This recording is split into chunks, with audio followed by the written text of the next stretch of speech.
the echo of the forgotten sonata. Silver Hollow was known for its quiet streets, friendly faces, and a sense of safety. But the highway just outside its borders told a different story. For months, drivers had vanished without a trace, and rumors of a masked figure haunting the lonely stretch of road began to spread. Locals whispered about this mysterious stalker, but no one had seen him close enough to describe. Nick Hollis, an investigator, was assigned to go undercover as a long-haul truck driver to uncover the truth behind these mysterious disappearances. Nick was skeptical. A wholesome-looking town like Silver Hollow didn't seem like the hiding place of a serial killer. He didn't know if the road and the small town were connected, but highways didn't lie, and the rising number of disappearances demanded answers. Although he lived in the town, he had never noticed anything strange about it. Most people were genuinely kind. His cover was simple: a new truck driver passing through the area, taking odd routes to make a living. He disguised himself and rented a small apartment on the edge of town. During the day, Nick observed the locals, casually chatting at diners or gas stations. Everyone was polite, almost overly friendly, as if trying to erase any doubt. But unease settled in at night as the highway stretched endlessly into darkness, lit only by the occasional flicker of headlights. It was Nick's third night on the highway. Suddenly, a figure darted across the road, briefly illuminated by the truck's headlights. He slammed the brakes, the truck skidding slightly before coming to a halt. His mind raced. Who would be out here at this hour? He grabbed a flashlight and stepped out, scanning the roadside. As the flashlight swept across the ground, Nick spotted something wedged under a nearby rock, a crumpled piece of paper. He hesitated, then stepped forward and bent down to pick it up.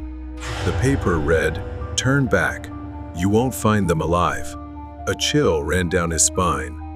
He swept the flashlight across the area again, but saw no one. Nick hurried back to his truck.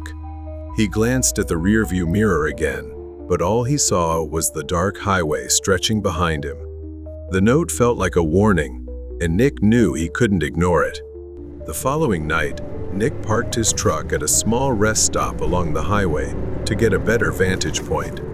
Around 2 a.m., he noticed a car with its lights off creeping along the road, as if trying to avoid detection. Nick started his truck and followed from a distance. The car turned onto a dense, overgrown path leading away from the highway. Nick parked nearby, grabbed his binoculars, and observed. A masked man stepped out of the car, dragging a heavy-looking bag. He disappeared into the trees. Nick's instincts kicked in, and he quietly followed on foot, keeping his distance. After a few minutes, he spotted the man crouched by a small fire, rummaging through the bag's contents, wallets, phones, and jewelry. Nick crept closer, careful not to make a sound.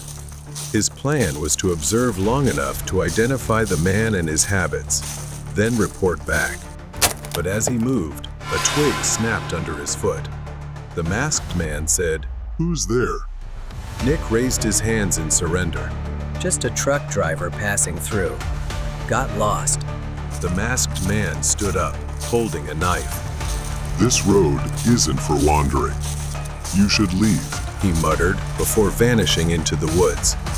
Nick immediately called for backup, and a quick search of the area uncovered a stash of stolen goods. 2 days later, the masked man was caught and identified as a petty thief who had been robbing and extorting travelers. Nick's instincts told him this man wasn't responsible for the disappearances. The thief's petty crimes were nothing compared to the horrors the missing travelers had faced. After capturing the masked thief on the highway, Nick couldn't shake the unease in his mind. The petty thief's words echoed in his memory. The real monster isn't dumb enough to get caught. He started noticing inconsistencies. A house with windows perpetually shut, a place he often passed but never saw anyone. Upon investigation, he realized it was his cousin Derek's house, who lived on the town's outskirts. Derek had always been approachable, someone Nick trusted. But during a casual visit to Derek's house, Nick sensed something was off. Derek's home was cozy, adorned with old family photos, and faintly smelled of wood. While chatting over coffee, Nick's sharp detective instincts picked up on strange details. Scratches on the floor near a cabinet, an unusual lock on the basement door, and a faint metallic scent in the air. While Derek excused himself to take a call, Nick wandered through the living room, his curiosity growing. A framed photo on the mantel caught his attention. It was a picture of Derek standing with a group of locals, including a man reported missing months ago. That night, Nick pretended to leave but parked his truck nearby, watching. Using his lock-picking skills, Nick snuck around the back and gently opened the door. Nick opened the basement door and descended the stairs. The stench hit him first, a nauseating mix of damp earth and decay. The dim light from a single bulb revealed a chilling scene. Rows of Polaroids were pinned to the walls, some showing missing persons from case files, all in varying states of fear and distress. A bloodied tarp covered something large on the floor. Nearby were necklaces, wallets, and torn jackets scattered carelessly. The basement resembled something out of a nightmare. Rows of industrial freezers lined the walls, each labeled with dates and names. A workbench was filled with surgical tools, knives meticulously arranged. As Nick turned to leave, he heard footsteps above. Derek's voice rang out, calm but chilling. You weren't supposed to see this, Nick. Derek appeared at the top of the stairs, holding a shotgun, his face devoid of its usual warmth. He revealed his twisted reasoning, claiming he was protecting the town by ensuring no locals came to harm. Knowing he couldn't reach his concealed weapon, Nick noticed a toolbox on a nearby shelf. Inside, he spotted a flashlight with a cracked lens and a reflective object sticking out of the corner, an old mirror. He began forming a plan. Nick stepped back toward the toolbox, feigning nervous compliance. At least let me clean up the mess I've made, Derek. Let me pull the tarp back. As Nick knelt to adjust the tarp, he discreetly grabbed the mirror from the toolbox. Using the flashlight's cracked lens to create a distraction, he angled the mirror to reflect the light from the overhead bulb. Nick raised the flashlight, aiming it at Derek. The cracked lens split the beam, momentarily blinding and distracting him with a sudden burst of light. As Derek instinctively stepped back, Nick lunged toward a nearby shelf, knocking over a stack of paint cans. The heavy cans tumbled down, causing Derek to stagger and drop the shotgun. Nick slammed the basement door shut and locked it from the outside, using a nearby chair to block the handle. Wasting no time, he pulled out his phone and called for backup. Authorities arrested Derek and seized the horrifying evidence from the basement.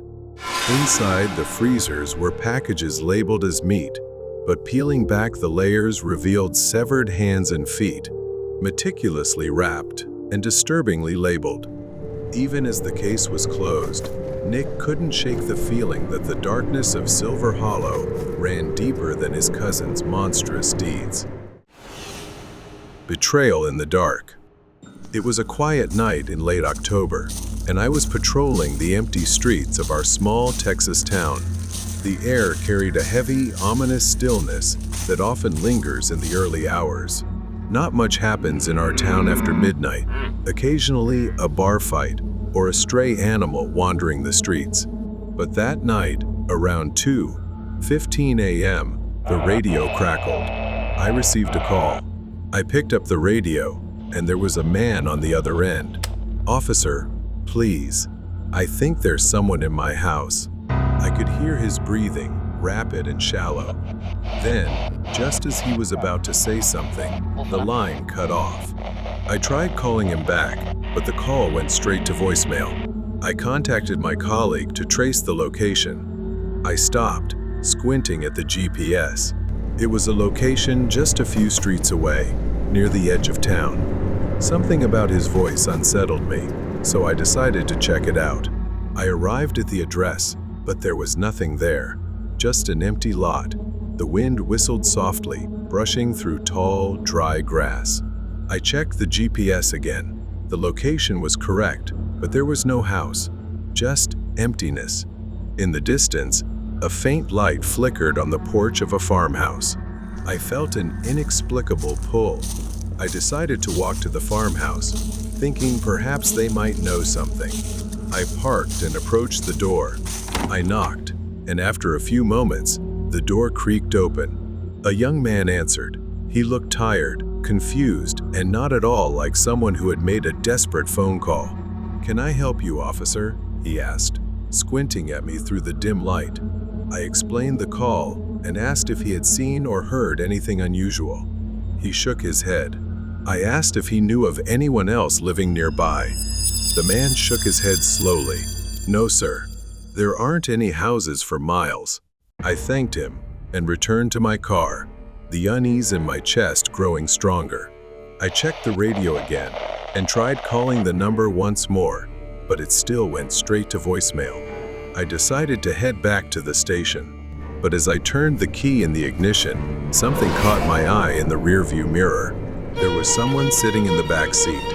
I could only make out a shadow, a hunched figure barely visible in the darkness. My heart pounded as I tried to stay calm, reaching for the radio to call for backup. But before I could, I felt a sharp blow to the back of my head, pain exploding as everything went dark. I woke up dazed, my head throbbing. My hands were tied, and the room smelled of damp wood and rust. A single bulb swung overhead, casting long, jagged shadows. And then I saw him. It was my colleague, Jeff.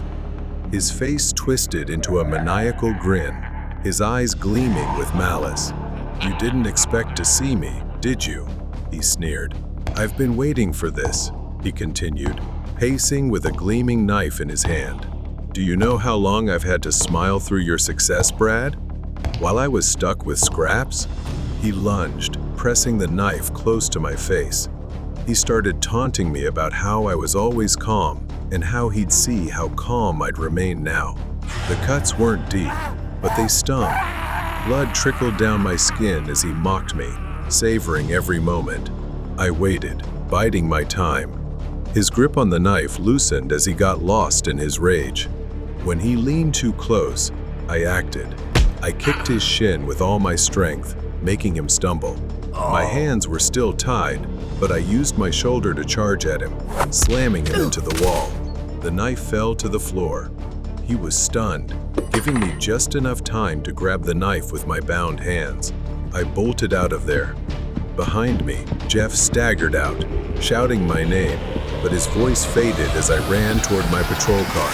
I stumbled into the police station, bloody but alive. My colleagues rushed to me, their faces a mix of shock and concern. I told them everything. Jeff was arrested. He sat calmly, as if nothing had happened, but his eyes gleamed with malice. Weeks later, I drove past the place where it all began, but now I understood better. Sometimes, the monsters we fear don't hide in the shadows. They stand right next to us, wearing friendly faces. Message on the mirror. Lily was living in an old apartment, a temporary home. The unique feature of the apartment was the mirrors. They reflected every corner of the space. Some were framed with antique designs, while others appeared worn and aged. Although Lily found them beautiful, they sometimes exuded a strange, unsettling feeling. Lily sat on the couch, reading a book. The apartment was enveloped in silence. Suddenly, Lily stopped. She heard footsteps. She sat still, listening. The sound continued, but when she looked around the room, no one was there. She shivered, pulling the blanket tighter around herself. Lily got up and glanced at the mirrors along the hallway. In the dim light, Each mirror reflected her image, but with a strange distortion. A slight chill ran down her spine, but she ignored it. Lily stood in front of the bathroom mirror. The overhead light flickered as she washed her face, but she stopped when she saw something strange in the reflection. There was a shadow, resembling a man, pressed against the window. His face was obscured, but the outline of his body was unmistakable. Lily quickly turned around, but the bathroom was empty. A wave of fear washed over her. The unsettling feeling grew stronger. At night, she felt she wasn't alone, as if someone was standing just outside her line of sight, watching her. One night, just before bed, she went to the living room to watch TV. Then the feeling returned. She was tense, filled with fear, unsure if she was imagining it. But she saw it, a hand sliding past the curtain. Lily cautiously stood up and turned to look. The curtain swayed, but there was nothing behind it. Her breathing quickened, and a cold, heavy sensation filled the room. Then suddenly, from behind her, a shadow emerged from the darkness.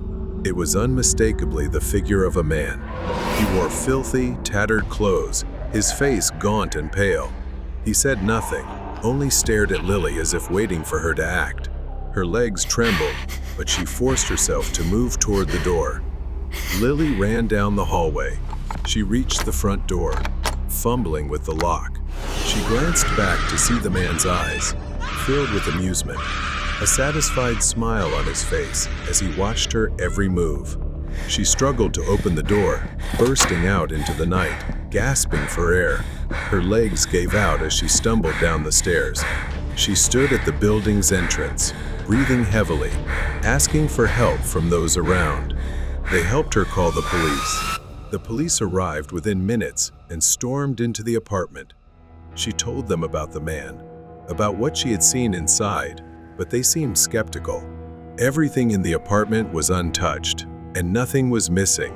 There were no signs of forced entry. It was as if he had vanished into thin air. The red and blue lights of the police cars flashed across the old building, leaving her alone once again. Lily stood outside, unable to bring herself to go back inside. She looked up at her apartment window, and for a moment, she thought she saw a faint figure standing there.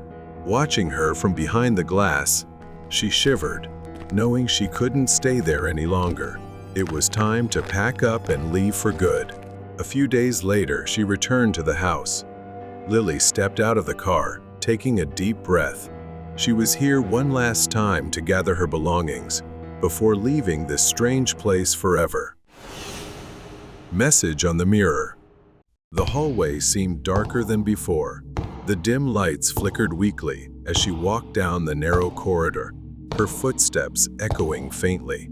Lily paused for a moment before the door, hesitating as her hand hovered over the doorknob.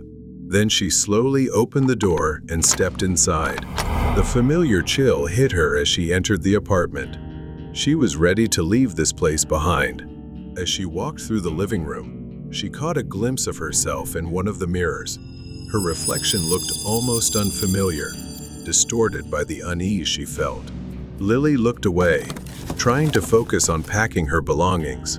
Walking down the hallway, she came across an old mirror covered in dust, one she had never noticed before. It sat at the end of the hallway, almost forgotten beneath its dusty covering. She moved closer to the mirror. It was coated with a thick layer of dust, but something about it drew her attention. Slowly, she pulled the cloth away. She shuddered at what she saw. Written faintly in the dust on the mirror were the words, "Hello," and just below it, "I like you." Lily held her breath as she stared at the mirror.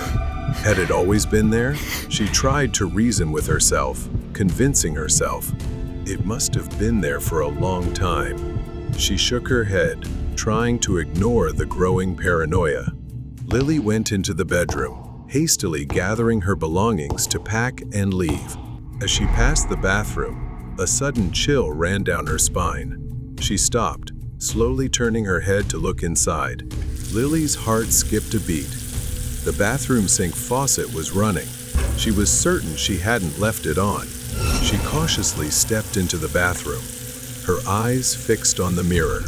A message appeared on the fogged glass. "You are mine." Lily froze in terror. She had heard horror stories about people secretly living in others' homes. Was she unknowingly a victim? Trembling, she reached out to turn off the faucet. Slowly, she extended her hand and touched the surface of the mirror. She was shocked to feel a small latch, and the mirror suddenly moved, swinging open like a door. Lily staggered backward as the mirror revealed a hidden space behind it, larger and darker than she could have ever imagined. Then her heart nearly stopped. A face emerged from the darkness.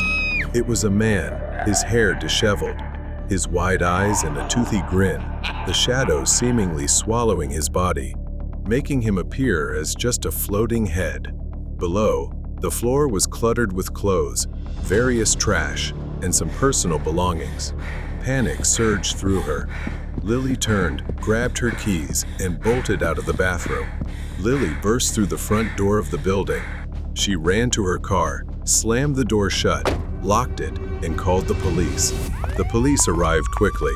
The man was eventually caught, still wearing that unnerving, unnatural smile. The police searched the apartment. They discovered a hidden space behind the bathroom mirror containing personal items, canned food, and things Lily recognized as her own. The man had been living there, watching her, moving around the apartment whenever she was out. When they apprehended him, he refused to explain or answer any questions from the police, sometimes sulking, other times aggressive, appearing mentally unstable. Lily felt incredibly lucky that the man was merely an agitated intruder and not a murderer. Otherwise, things could have been far worse. She started the car, glancing at the apartment one last time. Then she drove away, leaving the apartment and its horrors behind. The deadly delivery. Have you ever felt like this might be the moment you die? If not, consider yourself lucky, because that's exactly what happened to me last week. I work at a local pizza shop. My job involves taking orders and delivering pizzas to customers during the night. I've always worked night shifts and never had any issues until last week. I was standing near the counter when the shop phone rang. The man on the line ordered 2 large pizzas and gave an address to a house on the outskirts of town. The man's rude behavior over the phone annoyed me, but I let it slide and started preparing for the delivery. I asked the cook to prepare the order. I checked the address on GPS and realized it would take me 20 minutes to drive there. I was driving through small towns. It was 10 p.m., so the streets were completely deserted. I spotted a house at the end of the street and realized it was the location. I parked near the house and stepped out. The house looked quite abandoned, as if no one lived there. I walked to the front door and knocked. I heard the door creak open after a few seconds. A rough-looking, angry man with a scruffy beard stood in the doorway. His eyes were bloodshot, and he reeked of alcohol. He asked, "What do you want?" I realized this was the same guy who had insulted me over the phone. I calmly said, "Here's your pizza," and handed him the boxes. The man eyed me up and down before paying me and slamming the door in my face. I walked back to my car and was about to start the engine when a sound caught my ear. It took me a moment to realize what it was. I strained to listen carefully and realized it was the sobbing of a little girl. I looked around but saw no one. Then I realized the crying was coming from the house I had just delivered the pizzas to. At first, I thought it might be his daughter. It could have been a private family matter, but there was something in the girl's cries, like she was begging me not to leave. I slowly got out of my car and tiptoed closer to the front door, trying to listen to the sounds coming from the house. The girl's sobbing continued, but this time I heard 2 more voices. I heard 2 men speaking in hushed tones, their voices raspy, though I could almost make out everything they said. The angry drunk man was yelling at another man, I told you to shut the girl's mouth tightly." The other man replied, "I did, but she won't stop sobbing." They argued, their voices filled with profanity. The girl's sobbing grew louder. There was a small window on the porch. I slowly peeked inside, and what I saw terrified me. A little girl lay on a dusty mattress on the floor, her hands and feet bound, her mouth taped shut, her wide eyes filled with terror. The entire situation became clear to me. They were kidnappers, and this little girl was their captive. The house was likely abandoned, which is why they chose it as their hideout. I got back into my car, honestly terrified, and thought about just leaving. I figured it was better to let the police handle it, but I realized how dangerous it would be to leave the girl there. So, I called 911. The nearest station said they'd arrive in about 20 minutes. I stepped out and began moving toward the back of the house. When I reached the back door, I saw the two men heading upstairs, leaving the girl on the floor. I told myself this was my only chance. Luckily, the back door had a small pet flap. I reached through and turned the knob. Slowly, the door opened. The men were still arguing upstairs. I quietly made my way into the living room. I reached the girl. At first, she was terrified, but I reassured her, gesturing for silence and whispering that I was there to help her escape. I told her the police were on their way. She nodded tearfully. I started untying her, but suddenly I heard hurried footsteps. It was one of them. I immediately picked the girl up and began running toward the door. The bastard pulled out a large knife and chased us. As I neared the exit, he stabbed me in the leg. I screamed in pain, but I couldn't stop. The girl began crying and screaming in fear when she saw blood pouring from my leg. I held her tightly and ran as fast as I could. The streets were empty, and the next house was far away. I knew I couldn't make it that far. I prayed to God, begging for the police to arrive before they caught us. My hope of survival was slipping as I began to lose consciousness, but then I saw red and blue lights coming toward us. The sound of sirens made me breathe a sigh of relief. I passed out. I spent a week in the hospital. The police reunited the girl with her parents and arrested the kidnappers. The doctor told me I might have a limp for the rest of my life, but when the little girl visited me in the hospital, her smile and the happy tears on her parents' faces made every bit of pain worth it. I was happy to have saved a child's life that night, delivering pizza. The madman at the cinema. On a cold evening, Beth stood in the staff room, scrolling through her phone as the night shift neared its end. It was a late shift, one of those nights that seemed to stretch on forever. It was a small, slightly run-down cinema with just one screen. Snow was falling heavier outside, and she was eager to get home after a long night of cleaning. As she texted her mother to let her know she was okay, the door creaked open, and her manager, Mr. Miller, walked in. Mr. Miller spoke in his usual tone. "Don't forget to lock the back door after you're done. I'll have William pick up the keys for tomorrow's shift. Also, check if the toilet's leaking before you leave." Beth sighed, not thrilled about the last-minute request. She nodded and bid her manager goodbye before he left her to finish her tasks. Beth worked as part of the cleaning crew, but the cinema felt eerily empty after the final screening ended. As Beth walked down the rows of seats, sweeping up popcorn and other debris, a chill ran down her spine. Something about the atmosphere tonight felt different, though she couldn't put her finger on it. Beth's phone buzzed, and she picked it up. It was her mom, worried about her working the night shift again, and saying it wasn't safe. Beth began reassuring her. Beth hung up. With a sigh, she turned on some music on her phone and placed it on one of the red seats in the theater as she continued cleaning. Suddenly, she heard a noise, a faint sound, almost like glass shattering. It came from the emergency exit. Beth called out, Who's there? but no one answered. She stopped the music and started toward the emergency exit, which opened to reveal a long hallway with flickering lights.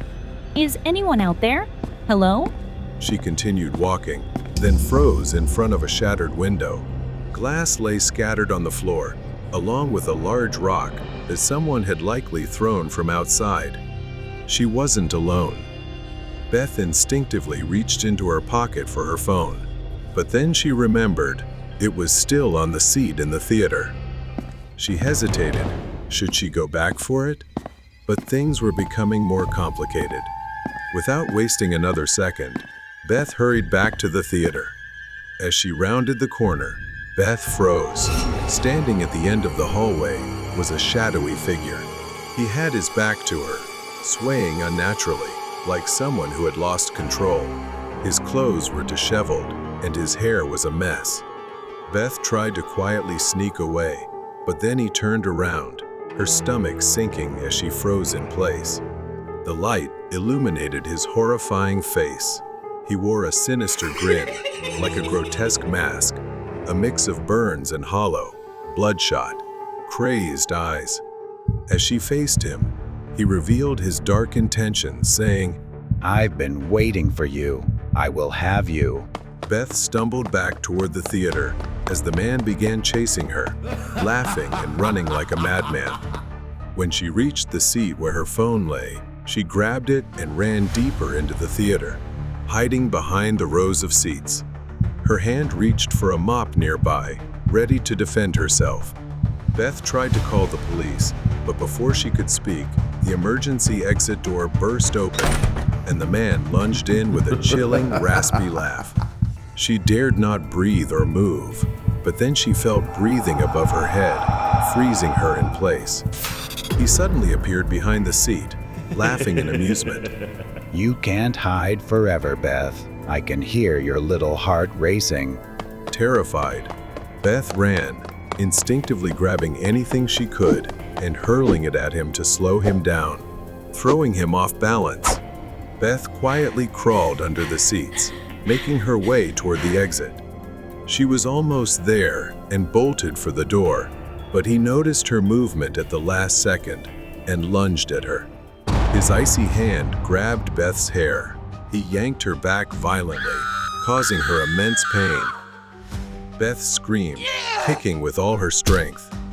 Desperation surged within her as she grabbed a sharp piece of debris.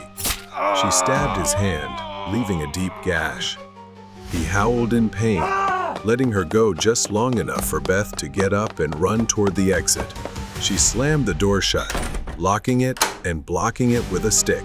Despite his screams and pounding, I'll be back. I'll find you. she ran outside, barely noticing the cold, trembling as she called for help. Later, the police revealed that the man had been stalking Beth for weeks, even poisoning her cat to cause her grief. Beth was horrified. She had never known the man, but he had inserted himself into her life without her knowledge for a long time. Beth survived, but her life was forever changed. She was in shock, undergoing therapy, and eventually moved in with her sister. Nightmare with the delivery person. I am one of those people who hates ordering food over the phone. My kids always criticize me and call me old-fashioned because rain, thunder, or snow, whenever we order food, I always drive straight to the restaurant. What they don't know is that this isn't just a whim. It's a story that's not exactly a pleasant one. I was 12 years old, and it was one of the first times I was allowed to stay home alone. My parents had gone to a friend's party a few blocks away and decided I was old enough to take care of myself. I was thrilled because I could stay home alone and sleep whenever I wanted. That night, I was allowed to order a pizza by myself. At first, my parents waited for the delivery guy, but he was taking too long, so they had to leave. Seeing how excited I was, they left me some money and headed out. As soon as they left, I turned on the TV and cranked up the volume. I knew it would be a long night, so I took the dog out to the backyard. After my parents left, he finally arrived, very late. I heard the sound of a motorcycle stopping outside my house. I stood up and walked toward the door. Maybe the pizza guy had finally arrived. I opened the door and saw a tall, skinny man with a scruffy, bushy beard holding a pizza box. He looked at me with a strange, almost unsettling expression. At that moment, I was hungry and feeling a little uneasy, so I said, "You're late." The man stared at me and said, Hey kid, what's your problem? I started to feel weird about his behavior. He seemed almost angry, and his body language became more aggressive. At that moment, I got scared and just wanted to avoid anything bad happening. I quickly handed him the money and grabbed the pizza box from his hands. I apologized and quickly closed the door. I was so scared I nearly slammed it shut. But it didn't stop there. Things got worse. He didn't leave but stood there, almost shouting through the front door. Hey kid, what are you doing? I haven't even counted the money. All the money is there. I cried and apologized. At that point, I just begged him to leave and take all the money. There was silence for a moment, but then the man started yelling again, demanding a tip. He lost control, banging on the door with his fists and kicking it when I didn't respond. After a few seconds, just as suddenly as it started, he seemed to get bored and left. My first instinct was to slowly creep toward the door and peek out the nearby window to check if he was really gone. But as I did so, his face suddenly appeared right in front of me, twisted into a crooked smile, and in his hand, he was holding something. When I realized he was holding a baseball bat, I panicked, frantically hiding under the bed, hoping he wouldn't find me. Meanwhile, he pounded on the door with the baseball bat, and after a few strikes at the lock, the door burst open and he entered my house. He went straight to the wardrobe, where I almost hid, and began smashing it violently. If I had hidden there, my entire body would have been destroyed. He left the room and headed straight for the backyard, suspecting I might escape there. My dog immediately attacked him, but at that moment, I heard my dog whimper. I realized something had happened to him, and I couldn't hold back the overwhelming sadness. He moved like a shadow, storming toward where I was hiding, his face twisted in anger. Where are you, kid? I know you're hiding somewhere. He yanked the mattress away and began smashing the bed with the bat, as if trying to break the wood and leave me trapped beneath the wreckage. The wood of the bed began to splinter, and the shards dug into my skin. All I could do was scream for help. As if answering my prayers, two of my neighbors burst in from behind and tackled him to the floor. He quickly got back up, grabbing the bat and trying to swing at them, but one of the neighbors managed to wrestle it away. Then he fled immediately. Suddenly, everything went white and I passed out. When I woke up, I found myself in the hospital. My parents were crying in front of me, saying I was lucky to have only minor injuries. I accidentally overheard my parents talking about the man. He had been a convict with a history of violence, and that night, he had fought with a couple and argued with his boss. In the years that followed, I never ordered delivery again after what happened. The haunting of invisible ghosts. His name was Henry, and he always enjoyed taking late-night walks. There was something about the stillness that made everything feel simpler. It had been this way for years, a nightly routine for him and his dog, Boss. Henry had been a welder for over 40 years. Now, he was living alone on this large farm. The house, too big for just one person, had felt empty ever since Maria, his wife, passed away. Henry's children had moved out long ago, and after cancer took his wife's life, it was just Henry, left alone with the memories. Tonight, after a long day, Henry decided to take a walk. The cool night air was refreshing, and his dog boss trotted beside him, his nose sniffing the ground as if searching for something. As Henry made the loop around the house, something caught his eye, a flicker of movement in the second-story window. The bedroom window, the one that belonged to Maria. Henry stopped. For a moment, he thought he saw a shadow, something or someone moving inside. Henry's heart raced, not believing his eyes. He hadn't set foot in that room for years, let alone let anyone else in. Henry stared up at the window, unsure if his mind was playing tricks on him. But something wasn't right. Without hesitation, he rushed inside, boss close behind, and stormed up the stairs 2 at a time. When Henry reached the bedroom, the door creaked open slowly. The room was empty, exactly as he had left it. Henry's eyes scanned the space, nothing out of place, no signs of anyone being there. Henry felt foolish for overreacting, but that unease, that creeping sensation, stayed with him. Something had been there, Henry was sure of it. The next night, boss's low growl woke Henry from a deep sleep. He sat up, listening, straining to hear over the pounding in his ears. That's when he heard it, the creaking of floorboards. Henry's first instinct was to grab his rifle, and he moved into the hallway, raising the gun. A dark figure stood at the end of the hall. A woman, her face obscured by shadows, her hand stretched toward him, fingers unnaturally long. Another night passed. Henry came downstairs early in the morning, only to find the kitchen lights on. He remembered turning them off. Henry grew tense and started calling the police. They searched the entire house, even bringing in the K-9 unit, but nothing turned up. Henry could see it in their eyes.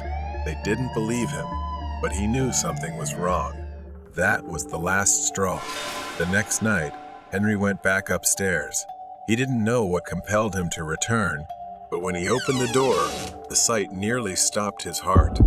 Maria's clothes, which Henry had packed away after she died, were scattered across the floor. It was as if someone had pulled them out. Panic rose in his throat. Henry staggered back, and that's when he saw her. A figure stood in the doorway, a woman, but it wasn't Maria. Henry couldn't make out her face, but she was shorter, thinner, someone he didn't recognize, and her presence filled him with dread. Before he could react, she ran, disappearing down the stairs and into the night. Henry chased her to the front yard, but she was gone by the time he made it outside. Bosley and Henry searched the property, but there was no trace of her. Henry didn't sleep that night. In fact, he hadn't slept in days. Every creak of the floor, every gust of wind outside it all felt like her, lurking, waiting to return. Henry kept his rifle close, afraid he might actually have to use it.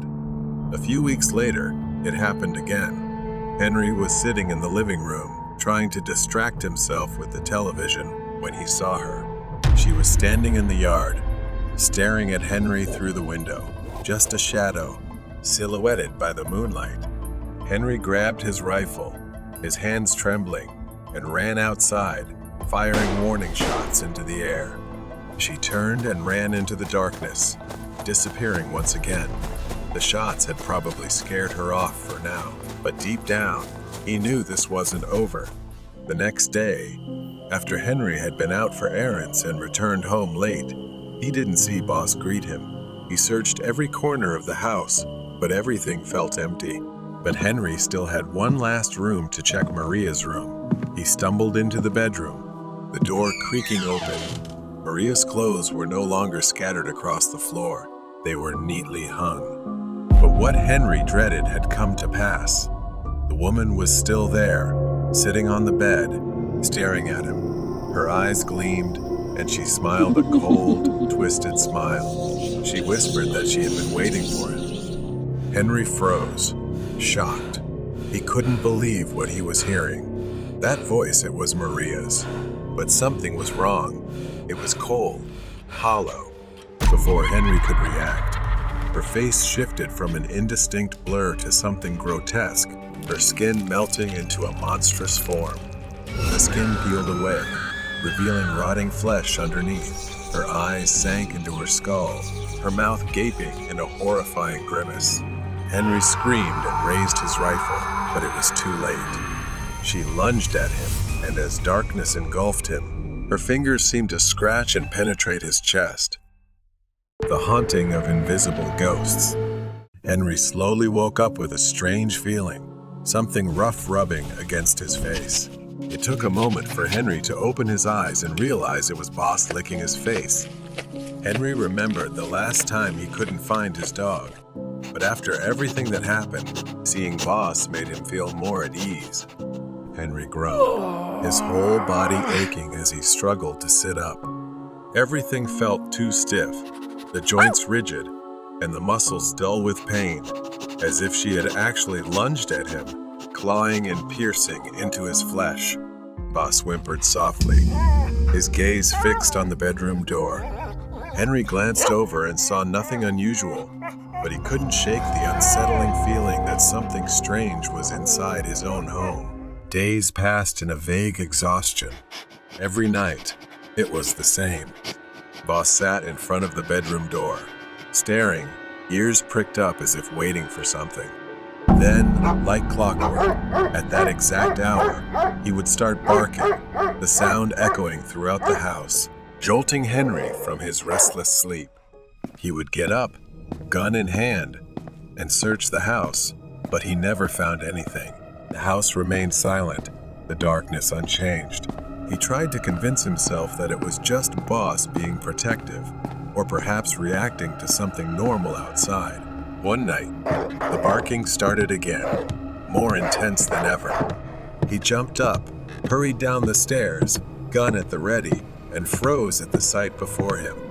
There, near the living room window, Mari was standing. Her face was gentle, hair flowing in the wind. Henry was paralyzed, an uncontrollable feeling swelling within him. Henry hadn't seen her in years. For the first time in months, he felt a sense of comfort. Boss fell silent, his barking turning into a faint whimper, as if something wasn't quite right ahead. He slowly approached the window, but then something changed. Henry stepped back as Mari's gentle form began to fade, her features distorting, as if cracking horribly, her joints twisting grotesquely, unnaturally. Her eyes seemed to darken, sinking into her face. Her mouth stretched into a wide grin, revealing sharp teeth, with black slime oozing through the cracks in her face. He suddenly realized she had come, perhaps deceiving him and appearing in the form of Mari's spirit. He knew that couldn't be his wife. The figure by the window vanished, dissolving into the darkness like smoke.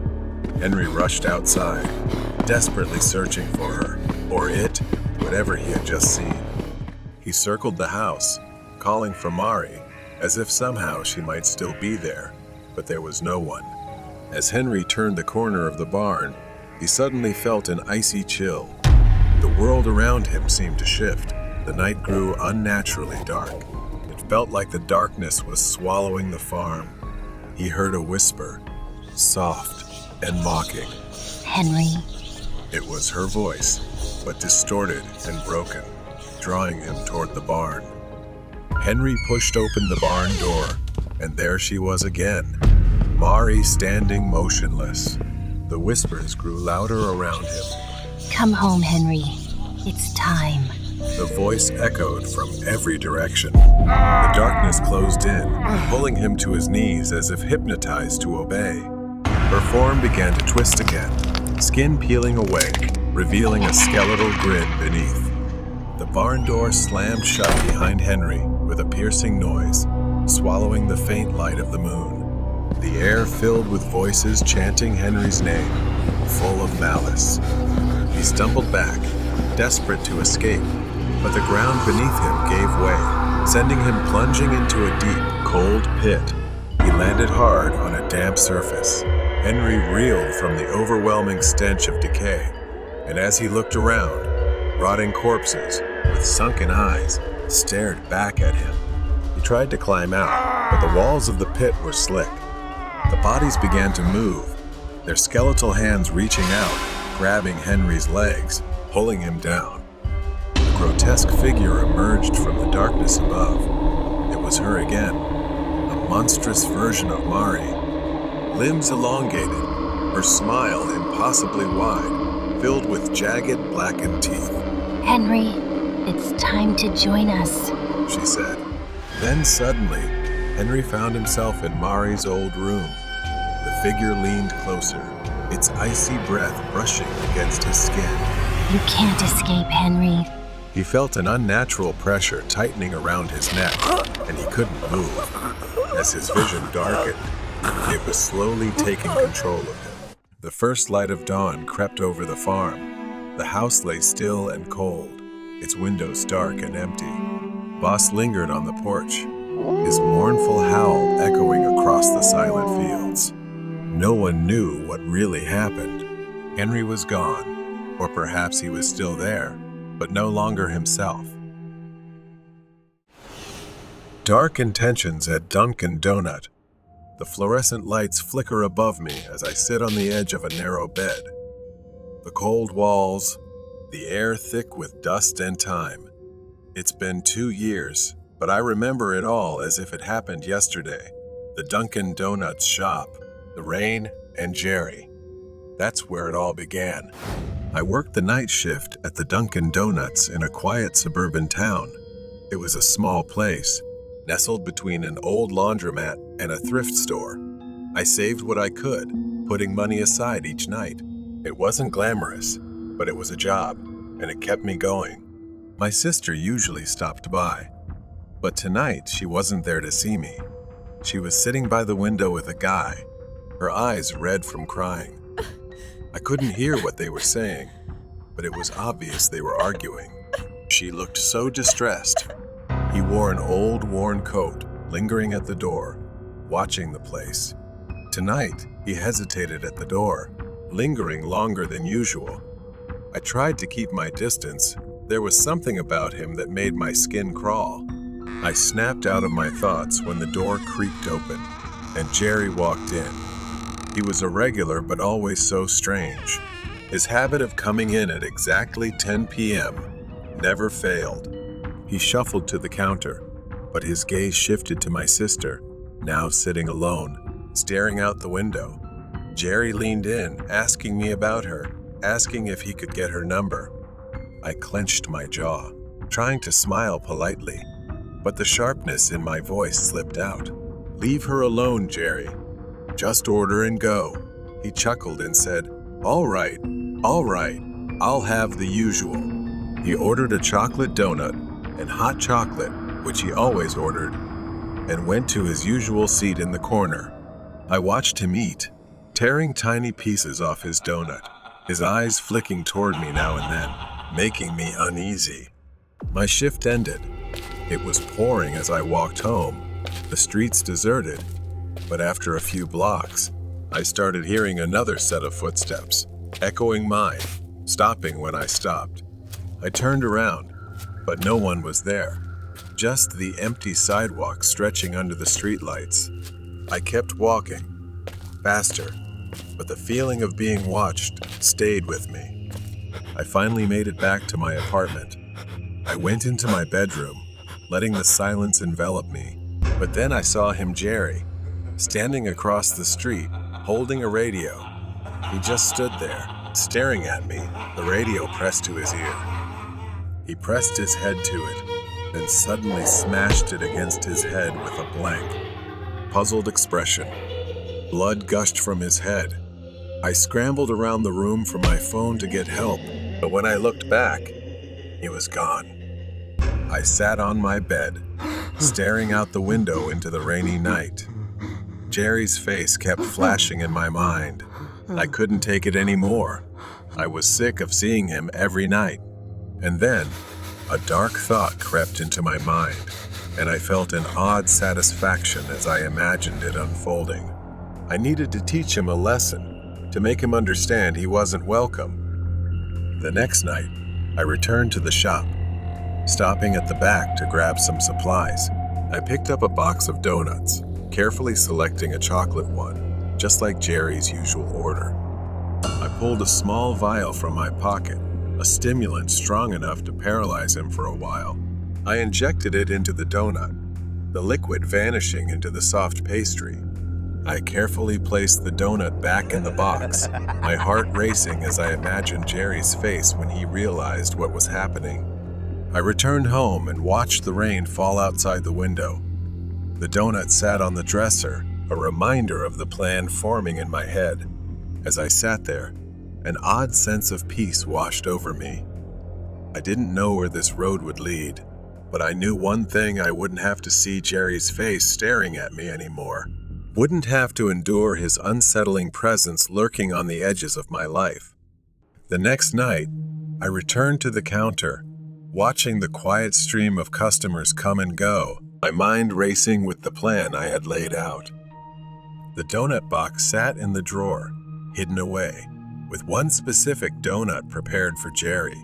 I spent the whole day thinking about it, rehearsing the moment in my mind, imagining his face when he realized what I had done. I checked the clock.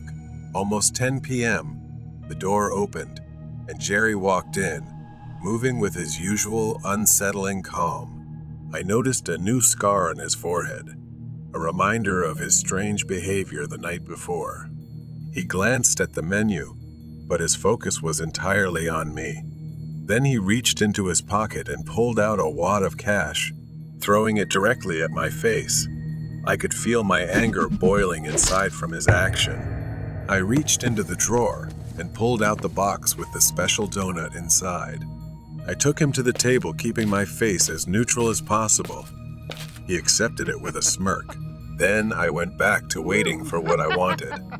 I stood still, watching Jerry slowly move his hand to the plate and take out the donut I had prepared for him. He slowly picked it up and intended to enjoy it. I felt very satisfied and happy to be able to witness what was about to happen. I chuckled inside, but then suddenly his hand holding the cake stopped. He put it on the plate and looked away. My heart sank with disappointment. Then I saw the door open again. That's my sister. She was smiling, dressed a little more neatly than usual. When she approached the counter, then turned her eyes to Jerry, her face lit up. I stared in disbelief, piecing everything together as she looked over to his desk. Could it be that what I'm thinking right now is true? My sister said, her voice filled with excitement, "Adam, I want you to meet someone," and pointed to the table where Jerry was sitting. My sister went to his table. Then he started to act gallantly. I suddenly remembered that she also liked to eat chocolate cake. Then, with a distorted smile, he brought the cake to his mouth for my sister to eat. I felt like I was collapsing, and instead a surge of panic hit me. I ran to the table and stumbled, screaming in vain, "Stop!" I screamed, my voice cracking with desperation. Panic flooded the room as I knelt beside her, screaming, shaking her, hoping she'd wake up. Jerry knelt down too, his face showing real horror as he tried to help. He pressed down, trying CPR, but it was no use. She was unconscious, her face pale. That's when it hit me, had I misjudged him all along? I grabbed my phone, my hand shaking as I dialed for an ambulance, my mind reeling as I realized the gravity of what I had done. The ambulance arrived, and I followed as they loaded her into the back, the siren wailing as they sped toward the hospital. The waiting room was cold, sterile, and I sat there, numb, staring at the wall, my mind racing with guilt, fear, and regret. A doctor came out, his face grim. He told me she was alive, but barely. The drug I put in the donut was enough to paralyze her temporarily, but very dangerous. She might not walk again. If there had been more, she wouldn't have survived. Relief washed over me for only a brief moment before I saw the police step into the waiting room, their eyes fixed on me. They approached, and I could feel the weight of what was about to happen. The room was harshly lit, cold, and unwelcoming. They asked me questions again and again, trying to piece together what had happened. I told them the truth, every detail, from Jerry's strange behavior to the plan I had laid out, unaware of the devastating consequences. The officer listened and told me I was lucky my sister was still alive. But I should not be mistaken. This was premeditated, and I would face the consequences. With the camera evidence and the plots I had schemed, I was now convicted, the weight of my actions bearing down on me as I was led away. I sat on the edge of my bed, staring at the door through the cold prison bars. The world seemed distant, but the memories of that night never left me. I wondered about my sister, hoping she had healed, hoping she had moved on, and maybe, someday, she would forgive me. Echoes from the haunted shop. It all began as a challenge. Every town has one, a haunted location that no one dares to enter after dark. For their city, it was an old fast food restaurant that had closed down years ago after a string of mysterious deaths. Now, it stood there, decaying at the corner of the street. For years, stories surrounded the place. Customers disappeared, strange noises echoed at night, and lights flickered inside despite no power. Some even claimed the place was cursed. The building loomed before them, weeds sprouting through cracks in the sidewalk, and an old, rusty delivery truck sat in a distant corner. The neon sign had long since died, but somehow, even in its decay, it emitted an eerie glow under the moonlight. They approached the door, and James pushed it open without hesitation. It creaked loudly, the sound echoing through the empty space inside. A foul odor immediately assaulted their noses. A rotten mixture of mold and something much worse, something decaying. But as she stepped inside, Sarah felt a chill seep into her bones. Her eyes darted around, wide with anticipation. Inside, the scene was worse than expected. It looked frozen in time, as if everyone had left one day and never returned. Dust covered the wrapping counter and old trays lay scattered on the floor. Then, a flickering light appeared at the back, something that shouldn't have been on. As there was no power here, they moved toward the kitchen, where most of the rumors originated. They said a corpse had been found here. As they approached the kitchen door, the overhead light flickered again, casting long, distorted shadows on the wall. James gave a nervous smile. The kitchen was a mess. Rusty appliances were caked with grease. The tiled floor was cracked, and dark stains splattered the walls. They began to hear whispering growing louder, coming from the old cold storage room at the back of the kitchen.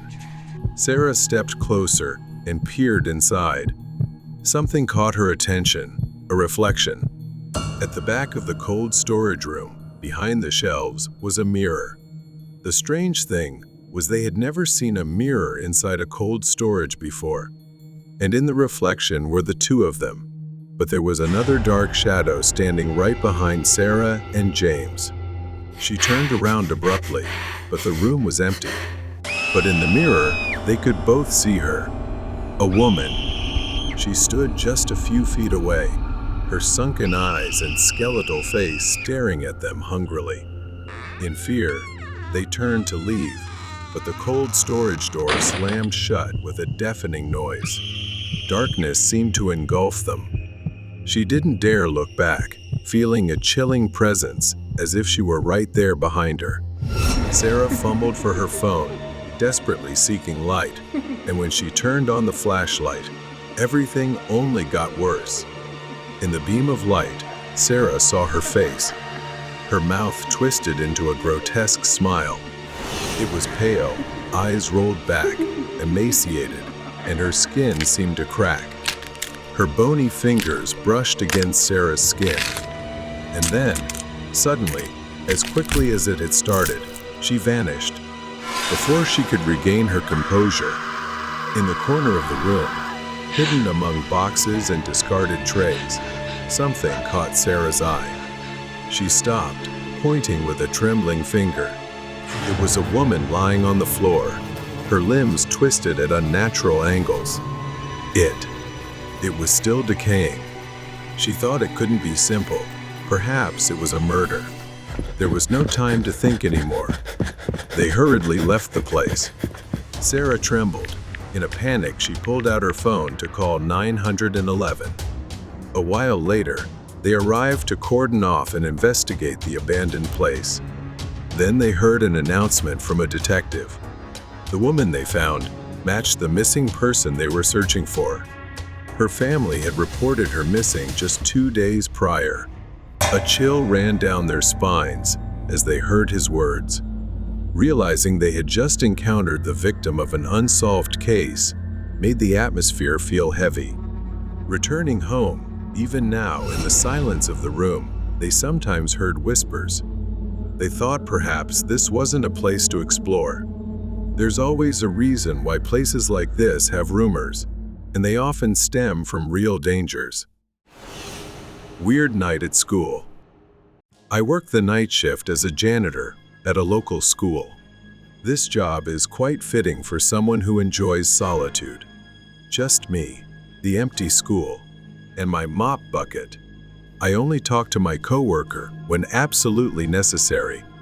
Most of the time, we divide the school and don't see each other during the entire shift. One night, the school was completely silent. The only sound was the occasional echo of my mop hitting the floor. I've done this 1,000 times, but something about this night felt different, as though something was watching me from the darkness. I brushed it off and kept cleaning. I put on headphones, playing music low enough to still hear if someone was around, but everything seemed normal. I took a break to change the water in my mop bucket. When I returned, I noticed something strange. The wet floor sign I had placed earlier had fallen over. I sighed and stepped forward to pick it up, but that's when I saw them. Small, wet footprints leading away from the sign and down the hallway. I followed the footprints, which led to the staircase heading up to the second floor. I stopped, trying to listen for any sound. Then, I saw something move out of the corner of my eye. It was fast, a flicker of motion at the end of the hallway.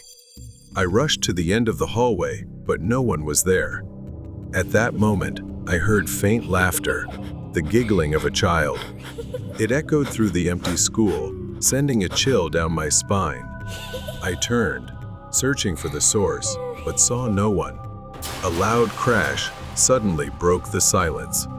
The sound came from the first floor. My mop bucket had been tipped over, spilling water into a large puddle. My blood boiled with frustration. Someone was messing with me, and I wasn't in the mood for games. I grabbed a dry mop and started cleaning up. I couldn't shake the feeling of being watched as I tried to figure out what was happening. Were there students still in the building? Had someone snuck in after hours? I decided to talk to my coworker. Maybe she had seen something too. She laughed and told me I was joking with her. She looked at me, completely puzzled, shaking her head. I've been here the whole time. I couldn't make sense of it. I left her workspace and went back to finish my shift. Another hour passed. I was trying to make up for lost time when, without warning, the entire school went dark. For a moment, I was surrounded by darkness. Then the emergency lights flickered on, bathing everything in a dim red glow. It felt like the entire building had turned into a horror movie set. I knew where the electrical room was, so I decided to head there. But before I could reach it, I heard a scream, my coworker's scream, echoing through the school, filled with terror. I ran toward the electrical room, fear welling up inside me. When I reached the door, I noticed it was slightly ajar. When I pushed the door open, I expected to see my coworker inside. Instead, there was a figure standing in the dark. I couldn't tell who it was, but something about it felt off. The figure moved closer. Before I could pull out my phone, It lunged forward and slammed the door shut in my face. Panicked, the first ran away. I needed to find my coworker. When I reached her area, her mop bucket was lying in the middle of the hallway, but she was nowhere to be found. I called out her name, but there was no response. The only sound was faint laughter, echoing again through the empty hallway. The whispers made me freeze. I turned quickly, gripping the mop handle tightly, ready to defend myself. I moved slowly and cautiously. Something was happening here, something I couldn't explain. I headed up to the second floor, where I had heard the laughter earlier. When I reached the hallway, I noticed something strange. The wet footprints, the same ones I had seen earlier, had returned. I stared at the small, damp prints, which seemed to be heading toward me. I ducked into the nearest classroom, slamming the door shut behind me. I leaned against it, trying to catch my breath, my hands trembling. That's when I saw the blackboard. Scrawled in large, jagged letters were the words, "Hello." Had someone come in here? But I hadn't heard anyone enter. Suddenly, I heard the door rattling. Something was trying to get in. The handle twisted violently, shaking as though someone, or something, was pounding on it. I backed away, gripping the mop handle like a lifeline. The pounding on the door stopped. I slowly crept toward it and pressed my ear against it. But there was nothing. I reached for the doorknob, turning it as gently as possible. I cracked the door open slightly and peered into the hallway. I cautiously stepped out, scanning for any signs of movement. I had to find my coworker. I couldn't stay in this school alone any longer. As I walked down, from where I stood, I saw a shadow at the bottom of the stairs. It didn't move, just stood there, a dark figure faintly visible in the red light. As I got closer, I saw a young boy, maybe 13 or 14, standing with his back to me, wearing a tattered school uniform. I reached out, hesitating for a moment before speaking. "Hey, are you okay?" The child didn't respond. I took another step forward, my hand trembling as I reached out to touch his shoulder. Then the child turned around, a horrifying mask, pale and soulless eyes, blood dripping from his nose, and a wide, toothy grin aimed at me. The child let out a blood-curdling scream that echoed through the stairwell, a shrill, piercing sound that felt like it was ripping through my skull. I staggered backward, dropping the mop. I ran as fast as I could down the hallway. I didn't care where I was going. I just needed to get out. The hallway seemed endlessly long in a horrifying way. I burst through the door into the gym. The gym was pitch black. I backed away from the door, my body trembling with fear. The footsteps stopped. The door remained shut. For a brief moment, I thought I was safe. But then, from the far corner of the gym, I heard it, a basketball bouncing. There, in the far corner, the child still stood, his face twisted into that eerie grin, holding a basketball and bouncing it slowly. Then the boy whispered, "Hello," his voice echoing through the empty gym. I stepped back, my legs trembling. The child took a step forward, then another. Each step was slow, deliberate, as though he was savoring the fear he was causing. I didn't think anymore. I bolted outside, running as fast as I could toward the parking lot. My legs felt like they would give out at any moment, but I kept running. I didn't stop until I reached my car. My hands shook as I fumbled with the keys, finally unlocking the door and jumping inside. As I started the engine, I looked back at the school. In one of the second-floor windows, I saw the child standing there, staring down at me with that twisted smile. I hit the gas and sped out of the parking lot. The image of that child burned into my mind. I didn't return to the school the next night. I never went back there again. Haunting delivery trip. I was working for a food delivery platform on weekends to make some extra money. Between my main job and this side gig, I often felt exhausted.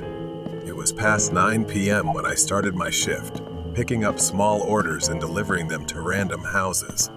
After my first delivery, I drove around the area for a while, waiting for something to come through. 20 minutes passed with nothing. Just as I was about to give up, my phone buzzed with an order for just 1 tacos and a drink. I confirmed the order and headed to the restaurant to pick it up. After grabbing the order, I began the 10-minute drive to the customer's house. It was a normal neighborhood, nothing unusual. As I approached a red light, I noticed a pickup truck stop next to me. Instinctively, I glanced over. The guy in the truck was leaning out of the window, staring straight at my car. I looked away when the light turned green and pressed the gas. I glanced in my rearview mirror. The truck was now in my lane, driving a short distance behind me. As I approached the neighborhood where I was making the delivery, the truck was still behind me. Was he following me? The route was mostly straight, so I wasn't sure if he was just heading in the same direction. I tried to stay calm, but the moment I turned into the neighborhood, I knew. The pickup truck turned in too. Maybe he lived here, I thought. I continued driving through the quiet suburban streets, following the GPS until I reached the final road, a dead end. I braked and parked on the side of the road near the house number I had to deliver to. The truck followed and parked behind me. I sat there, frozen, trying to come up with a plan for the worst-case scenario. What was this guy doing? Was he really following me? I glanced at my phone and saw a message from the customer asking, "When will the food arrive?" Could it be the guy in the truck? Was he the customer waiting for me to step out? I felt more trapped than ever. The man got out of the truck.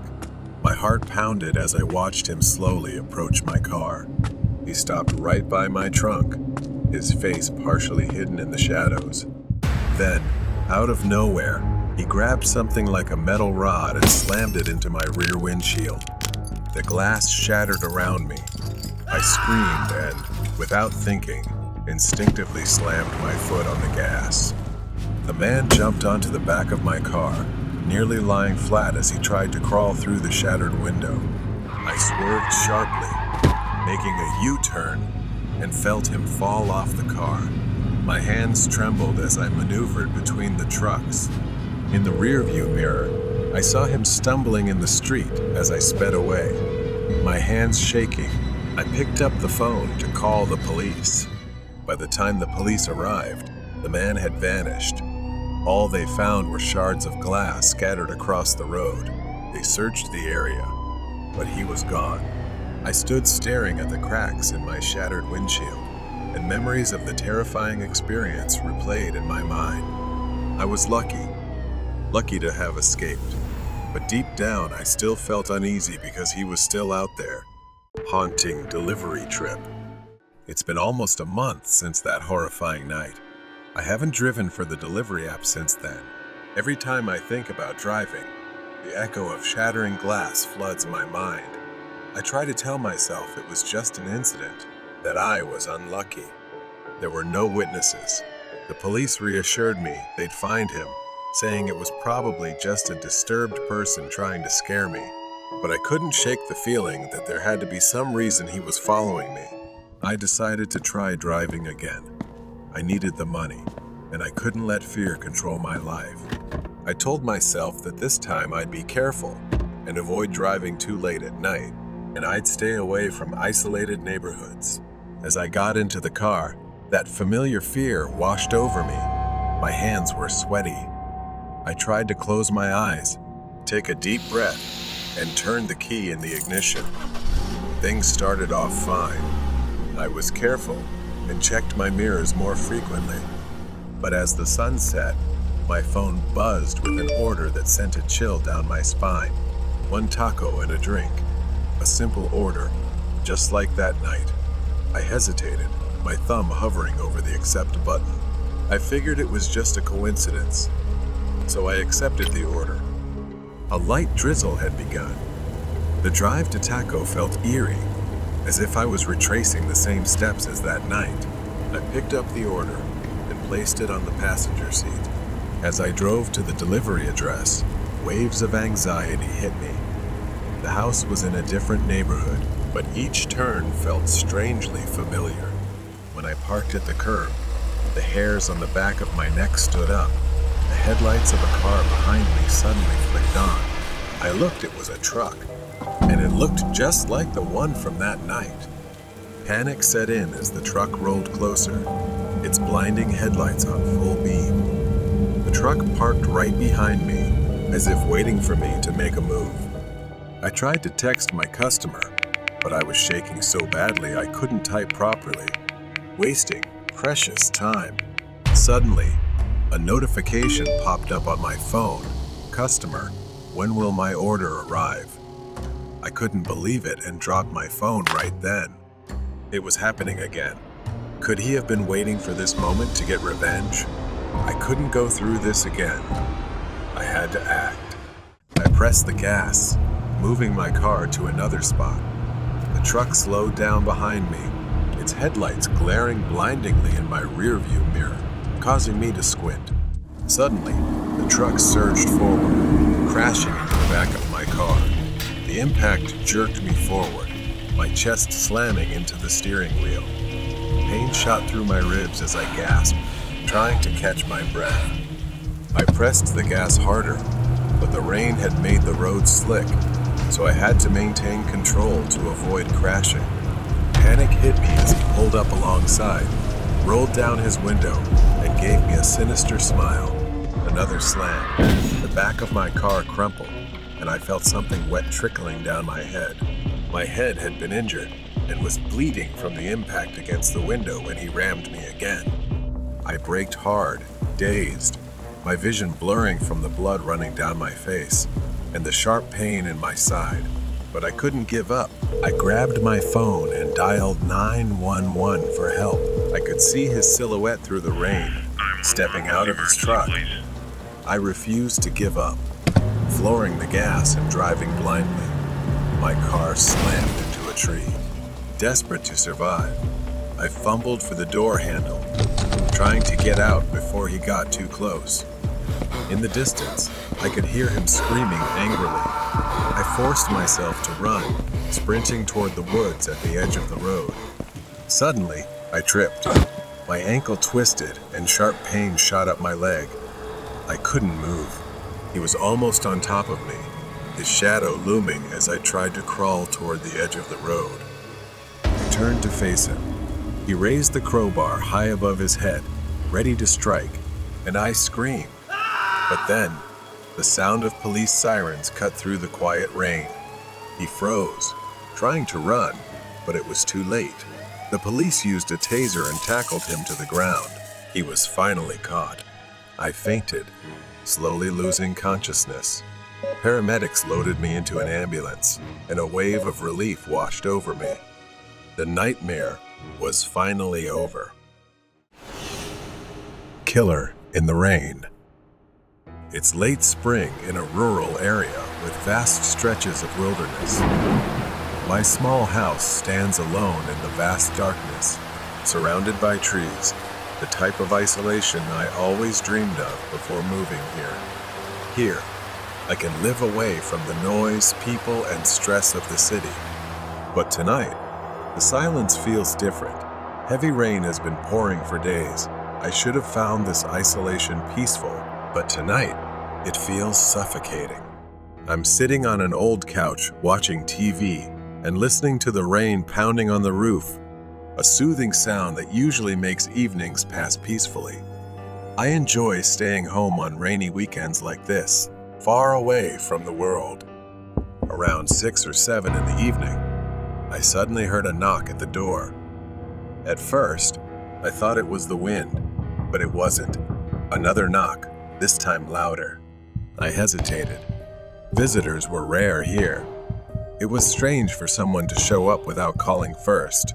Grabbing a flashlight, I walked toward the door, my heart already starting to race. When I opened the door, heavy rain poured down, and the damp cold hit my face. Standing in the pouring rain was a man, soaked and shivering. He wasn't anyone I knew, just a stranger. He told me he was camping in the nearby woods and had run into trouble. He needed a place to stay, just for the night. His voice was pleading, but something about him made me uneasy. I handed him my phone to call for help so he could get a ride to town, as I didn't feel safe. But he refused, insisting he only needed shelter for the night. I felt uncomfortable, the rain pouring down on both of us. His insistence made me even more suspicious. I bluntly told him he couldn't stay here. After pausing for a moment, he turned and walked down the dirt path leading back to the woods. I watched him disappear into the trees, his figure fading into the rain. I locked the door immediately, still feeling uneasy.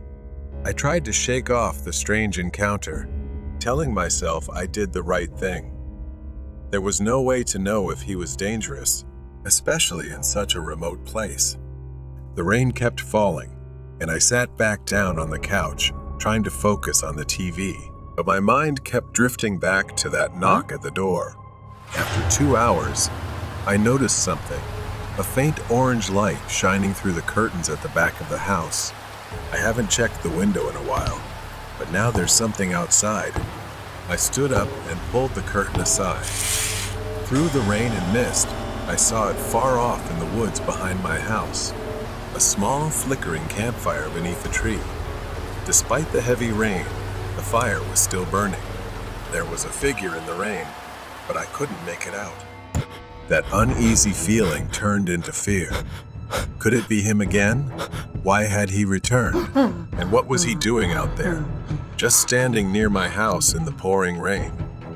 I picked up the phone and called the police. I didn't care if it took them an hour to get here. I needed someone to ensure he was gone. After the call, I glanced out the window again. The fire was still burning, but the figure had vanished. Panic surged through me. I rushed to the front window and saw him, the man from earlier, walking by with a rifle slung over his shoulder. He was heading toward the house, toward me. I staggered toward the closet in the hallway, my hands shaking as I grabbed the handgun and rubber bullets. I had bought it for protection, but I never really thought I would need it. I didn't want to hurt anyone. I pressed myself against the wall, listening to the man pounding on the front door. This time it was harder, as if he was hitting it with the butt of his rifle. I had to do something. I couldn't let him in. I yelled that I had a gun and it called the police. I stood still, gun in hand, straining to hear any sign of movement. Moments stretched on, and finally, after what felt like an eternity, I looked through the peephole. The porch was empty. I cautiously stepped outside, gun still in hand, immediately drenched by the rain. I saw large footprints, caked in mud. He was probably gone, at least for now. About an hour later, the police arrived and searched the area with flashlights. When they got to the campfire, they found something I hadn't expected. A rough canvas bag, half buried in the mud, covered in wet earth. They dug it up and opened it. Inside, they found knives, zip ties, gloves, and rope. They told me it was likely a burglary kit, or worse. I never saw him again after that night. The police haven't found him yet. But they told me to be careful, to stay vigilant. Whoever he was, he had plans to come back, maybe even to kill me. Killer in the rain. It's been half a year since that night. The memory of that encounter still haunts me. I thought time would ease the anxiety, that the man would fade from my mind just like he disappeared in the rain. But as the months passed, the fear grew more intense. What if he came back? Tonight, as the sun set, the rain returned, pouring heavily, just like that day. I was sitting in my usual spot on the sofa, watching TV despite my efforts. My attention wasn't on the screen. I kept glancing at the window all evening, unable to shake the feeling that someone was out there, watching me. Suddenly, there was a knock at the door. The sound cut through the rain, and my heart skipped a beat. Could it be happening again? I cautiously opened the door, but this time I was prepared. My hand resting on the pistol I had placed in the nearby drawer, ready for a moment like this. The porch was empty, except for the relentless sound of rain hitting the ground. But just as I was about to close the door, I noticed something. Footprints. Someone had been here, fresh and muddy, still sticking to the porch. I went back inside and locked the door. I grabbed my phone and called the police, explaining that I thought it was the same man who had tried to harm me years ago, and he was back. They said they'd send someone, but I had no idea how long it would take. For now, I was on my own. The rain continued, growing heavier by the minute, the wind picking up as well. I paced the living room, glancing out the window every so often. That's when I saw a flash of light deep in the woods. I realized I couldn't wait for the police to arrive. I had to confront him before he made his move. Panic welled up inside me, but this time, I reminded myself not to lose my composure. I grabbed a flashlight and my pistol, threw on a jacket, and headed out the back door. The rain drenched me the moment I stepped outside. I followed the flickering light deep into the woods. My flashlight cut slowly through the night as the muddy ground made every step feel heavy, not just from the mud, but from my hesitation to venture further. I continued on. As I ventured deeper, my steps became slower and more cautious. Then I crouched behind a tree to get a better look. It was him, unmistakable with the scar on his face. He was there, standing by the fire, his back to me. And in his hand was something different this time, not a rifle, but an axe. I froze, my heart pounding in my chest. The rain sizzled on the fire. I didn't know what he was doing, pacing back and forth, muttering to himself as if planning something. Suddenly, he stopped and turned toward my house. My house. He started walking, a strange smile spreading across his face. At first, he walked slowly, but then his pace quickened, the axe swinging in his hand as if he were preparing for a bloody hunt. He approached the house. I didn't have time to think he only had an axe after all. I pulled out my pistol and stepped out from behind the tree, shouting for him to stop, but he didn't stop. He kept walking, eyes fixed on my house, as if I weren't even there. I fired a warning shot into the air. The sharp sound cut through the rain and thunder. He stopped. For a moment, everything was still, as if the world itself held its breath. Then he turned to face me, cold, empty eyes and that twisted, horrifying smile. He raised the axe above his head. Before I could react, he charged. I fired twice. One shot missed, but the other hit his leg. He staggered, like a zombie, but still got up, the axe still raised. I shot again, this time hitting him in the shoulder. He dropped the axe, collapsing to the ground with a pained scream, unable to bear it anymore. Rain poured down on both of us, the fire flickering wildly in the wind. I stood over him, the gun still aimed, my hands trembling, uncontrollably. Finally, I heard the sound of sirens in the distance. The police were coming. They surrounded the man, disarmed him, and pulled him to his feet. He glared at me as they dragged him away, his eyes filled with hatred. I returned to my house, locking the door behind me, and collapsed onto the sofa. The rain continued outside, but it no longer felt suffocating. For the first time in a long while, I finally felt truly safe. Mysterious driver in the desert. Gavi was driving down an empty desert highway, stretching for miles, barren and silent. He had been driving for hours. The only sound was the crackling of his car's radio, which seemed to be breaking down, with only static and the occasional country tune. This was one of the rare times Gavi passed through here. He glanced at his dashboard map. No towns, no gas stations for miles. Just an empty, desolate road. As Gavi approached a small hill on the road, he felt a sense of relief. The slight slope broke the endless flatness, providing a brief change. But as he went downhill, something caught his attention in the distance. At first, he couldn't tell what it was. Just a shape, a dark figure faintly illuminated by the moonlight. But as he got closer, the figure took form a person standing on the side of the road. Gavi slowed down, squinting to get a better look. It was a woman, standing alone in the middle of nowhere. She wore a long white dress and had pale skin. Her long black hair hung over her face as if soaked in water. Gavi muttered, wondering what she was doing out here. There was nothing for miles. No cars, no houses. How did she even get here? Gavi slowed the car further, considering whether to stop. Maybe she was lost.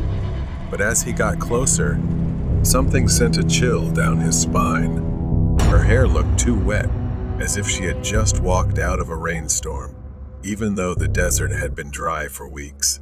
And her face, what little he could see of it, her eyes were too large, unblinking, staring straight at Gavi through the wet strands of hair.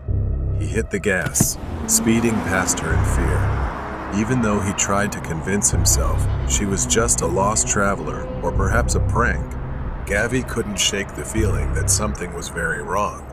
Minutes passed, and Gavi continued driving through the endless desert, the eerie calm returning. He kept glancing in the rear-view mirror, feeling as if someone was watching him. He shook his head, trying to stay focused, but then Gavi saw another hill in the distance, just like the one he had passed earlier. And after a short drive, there she was again. The same woman, the same white dress, the same wet hair covering her face. But this time, she was closer to the road, and her smile was even wider, more unnatural. Gavi couldn't believe his eyes. How could she have gotten here before him? There was no way she could have moved that fast. He didn't think twice and slammed his foot on the gas, speeding forward to get past her. This time, Gavi didn't dare look back. Another hill appeared ahead, and the familiar fear tightened in Gavi's chest. He didn't want to go over it, didn't want to see her again, but he had no choice. His worst fear came true. She was there again, standing and waving at him. Her smile now impossibly wide, stretching nearly from ear to ear, and her cold, soulless eyes stared directly at Gavi. Maybe she was some sort of hallucination conjured by his imagination. No matter how much he tried, the fear continued to gnaw at him. He had heard the stories of haunted highways, of strange ghosts appearing to night travelers, but he had never believed them until now. He couldn't keep driving and needed to stop to escape this cursed road. But there was no exit, no rest stop. Gavi felt trapped with no way out. And then, the radio started crackling again. He reached out with a trembling hand to adjust the dial. But before he could turn it off, Gavi felt something cold touch the back of his neck. He froze.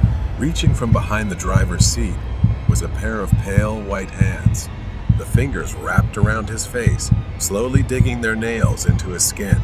Gavi was now about to face something he didn't understand, and he still had a secret he was hiding. Mysterious driver in the desert. Those fingers, they were slowly tightening around Gavi's face. They were icy cold. Cold like the touch of death itself.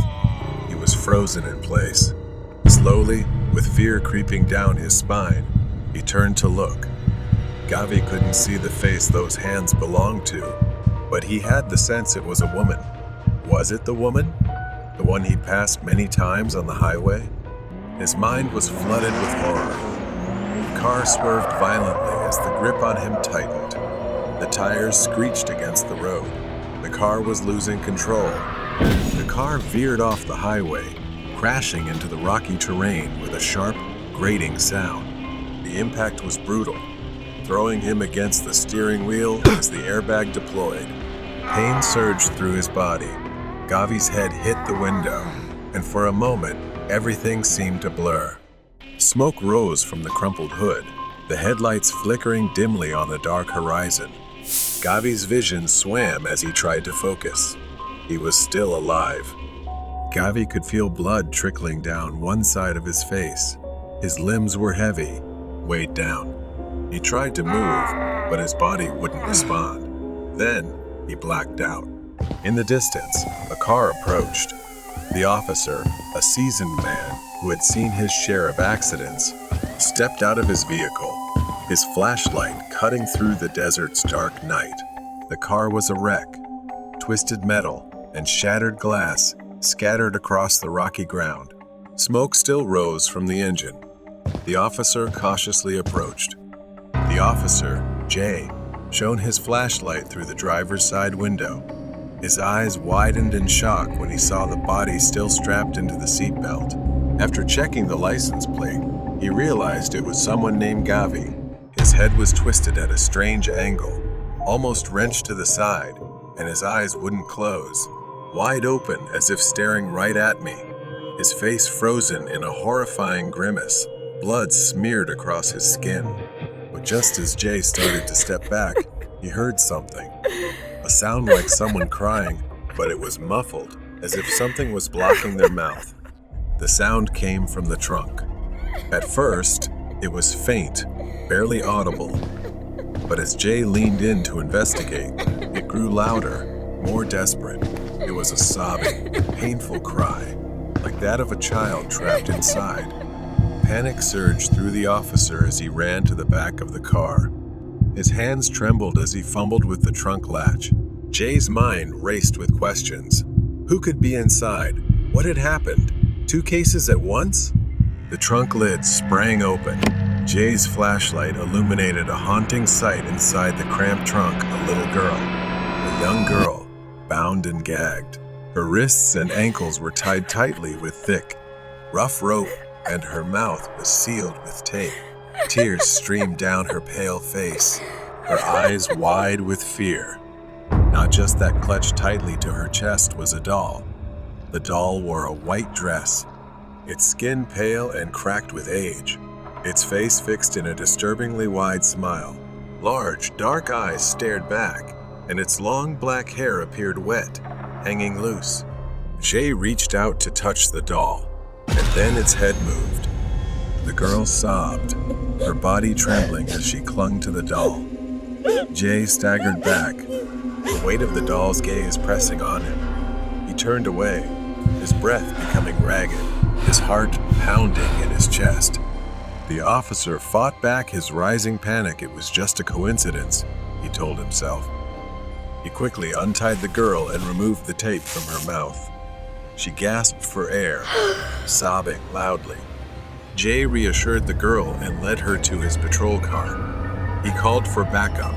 From the moment they got into the car, the doll sat there, staring at him, and he couldn't shake the feeling that it was watching him, studying him with its eerie and unsettling gaze.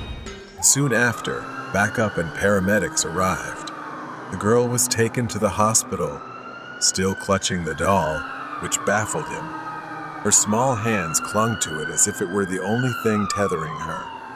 As the ambulance drove away, Jay remained haunted by the strange presence of the doll. He pondered the mysterious events leading up to the crash. Even though the girl had been rescued, the story felt far from over. It seemed to have slipped beyond Jay's understanding, perhaps into another world entirely. Hide and seek in an abandoned house. Today, I decided to ignore my parents' warnings and meet up with my friends to play hide and seek in the old abandoned house near the woods. I remember everything clearly: the musty air, the creaking floors, and the thrill that washed over me as we sneaked into the dilapidated building. Jack, Rian, Lexi, and I. We loved adventure and the adrenaline rush, but nothing could compare to the mystery of that house. The house was surrounded by barbed wire, with the gate tightly locked. but we found a small hole in the wall, hidden behind overgrown grass, just big enough for us to crawl through one by one. As soon as I stepped inside, I felt something was off, but I couldn't pinpoint what it was. We decided to play hide and seek. It was my turn to seek, so I closed my eyes and started counting. The others scattered throughout the house, laughing, their footsteps echoing through the empty rooms. 98, 99, 100. I opened my eyes and immediately went searching for my friends. It didn't take long to find Lexi and Rian, but Jack was different. He was always better at hiding. I searched every nook and cranny, every room, until I caught a glimpse of a shadow darting by. Got you, Jack. I mumbled and ran after him. But something was strange. The shadow seemed faster, slipping around corners as if leading me on. My excitement turned into doubt and fear.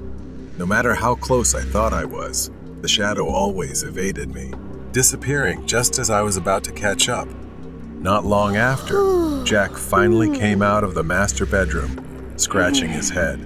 He apologized, saying he had hidden in the closet and fallen asleep. But my heart skipped a beat. Who had I been chasing? I gasped and told Jack and the others what had happened. They laughed, teasing me for trying to scare them. Determined to prove it, I convinced them to play again. We played again. I resumed searching, but soon that uneasy feeling returned. The house was too quiet, too still. My friends were nowhere to be found, and the more I searched, the more convinced I became that something terrible had happened. Then I saw it again. A hand reached out from behind a wall, waving at me from a distance. Suddenly, I noticed a pair of shoes on the ground, just like Lexi's. I called out, but she didn't answer. The hand waved at me again from afar. I moved closer, but as I approached, the hand disappeared. I chased after it, only to find another arm waving from the top of the stairs. No matter how fast I ran, I couldn't find anyone. Then I saw a face that looked like Rian's in the window. He stood still, staring at me with wide, terrified eyes. I knew something was wrong. I pressed my face against the window to get a closer look, and it was a child, about our age, but with a wrinkled, aged face, eerie and twisted. His clothes were stained with red patches, and I froze when I saw him holding something, a long, rusted, sharp metal rod. Before I could move, he spoke in a chilling voice. Oh, you found me. Now it's my turn. He grinned widely, then began counting. 1, 2, 3. Panic surged through me. I didn't take the steps one by one. I bolted down the stairs as fast as I could. His laughter echoed behind me. I remembered the secret closet Jack had hidden in earlier. In desperation, I dove inside, pulling the door shut and holding my breath as I listened. I didn't dare make a sound. I squeezed my eyes shut, praying he would leave. I must have passed out from lack of oxygen.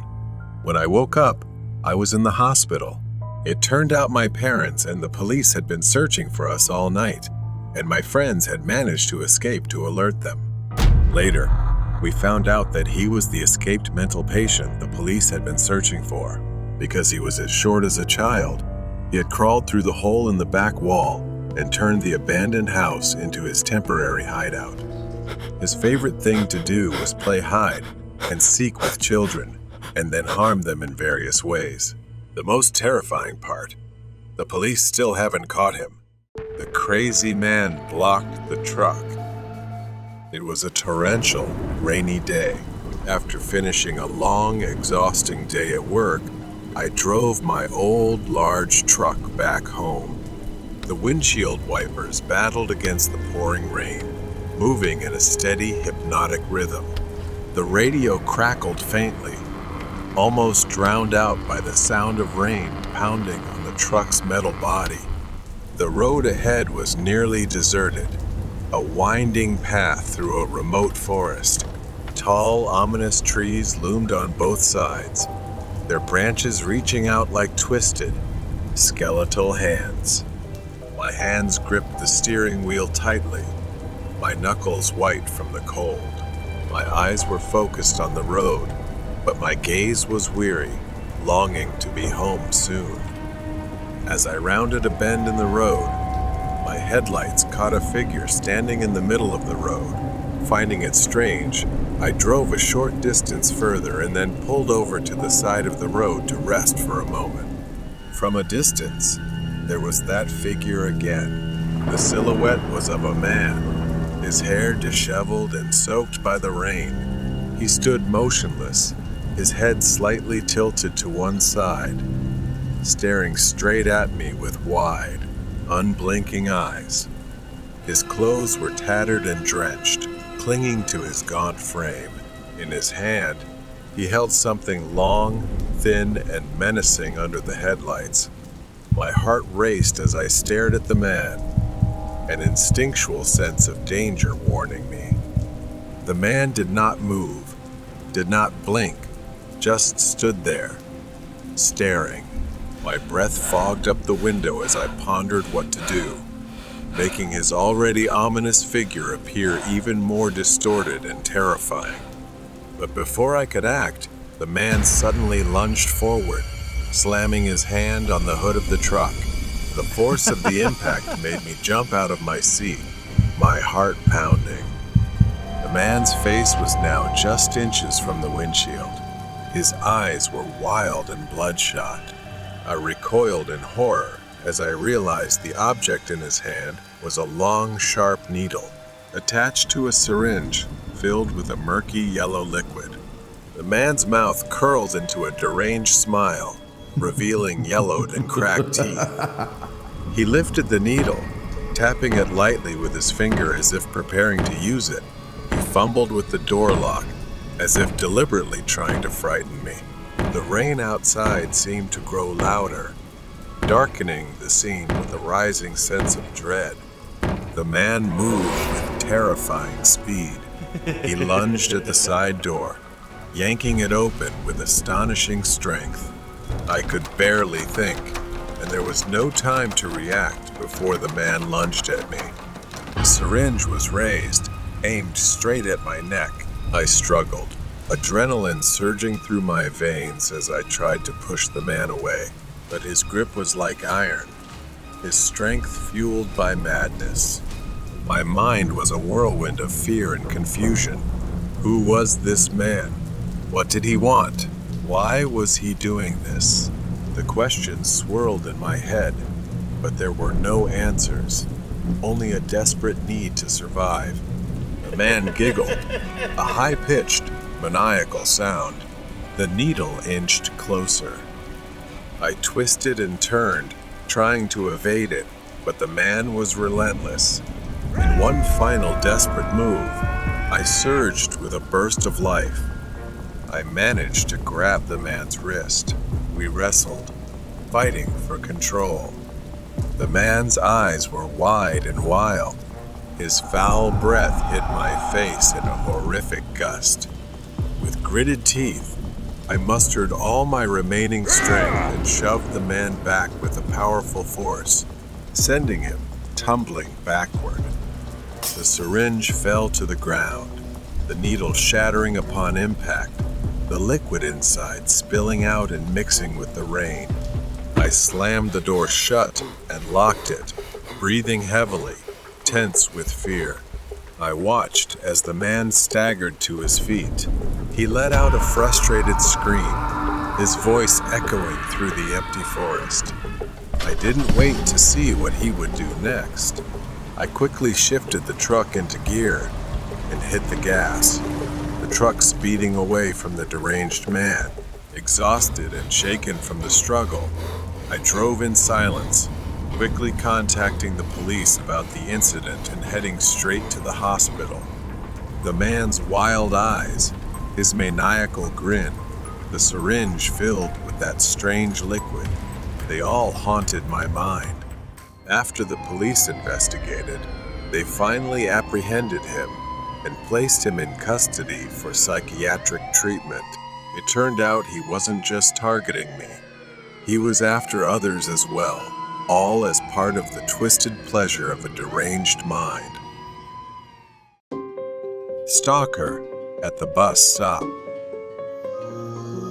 A quiet and snowy Sunday evening. I was sitting at the bus stop, looking at my phone, and realized I had missed my bus. I started to shiver as the weather grew colder. Time passed slowly. I pulled out my phone again, put on my earphones, and selected a song to forget the uncomfortable cold. I looked around, realizing I was completely alone. No cars, no pedestrians, just an endless, empty street. Nearly an hour went by, and the bus was still nowhere in sight. I checked my phone again. The screen showed no updates on the bus's arrival, and the battery was dangerously low. A while later, I sensed some movement. A man wrapped in several layers of thick clothing, his face obscured by a knitted hood. The man walked with a strange, almost unsteady gait, as if he wasn't sure where he was going. I froze but tried to focus on my phone, not wanting to draw attention. The man approached the bus stop and sat at the opposite end of the bench. My discomfort grew. I glanced at the man, noticing part of his face exposed under the hood, a gaunt, pale face with eyes that seemed unfocused, distant. The man was muttering something to himself, his words slurred and incoherent. I shifted uncomfortably, sensing that something was off about this person. He moved closer, almost imperceptibly at first, but with each subtle shift, he inched toward me. My unease turned into panic as the man continued to slide closer, his gaze fixed on me in a strange, unsettling way. I felt a chill run down my spine. Suddenly, I felt the man's presence right next to me. The tension was unbearable. I quickly stood up, grabbed my bag, and started walking away from the bus stop. The man, still sitting there, tilted his head to the side, his eyes never leaving me as I walked away. I quickly walked away. I reached the next bus stop and finally felt somewhat relieved. I began to sit down slowly, letting my guard down a little as I waited for the bus. I closed my eyes for a moment, exhausted. The quiet of the falling snow was almost peaceful. Suddenly, a loud and rapid knock shattered the silence. My eyes shot open, my heart racing, and I slowly turned around to see the man from the previous bus stop, standing on the other side of the glass, his face pressed against it, grinning maniacally. His eyes were wide, staring straight at me without blinking. He kept knocking on the glass, his breath fogging up the surface. Panic flooded my body. I quickly stood up and backed away from the glass. The man began moving, circling around, his gait more erratic than before. His footsteps grew closer. I backed away, yelling at the man to stay away. However, the man was undeterred. He raised his hand, reaching out as if to do something to me.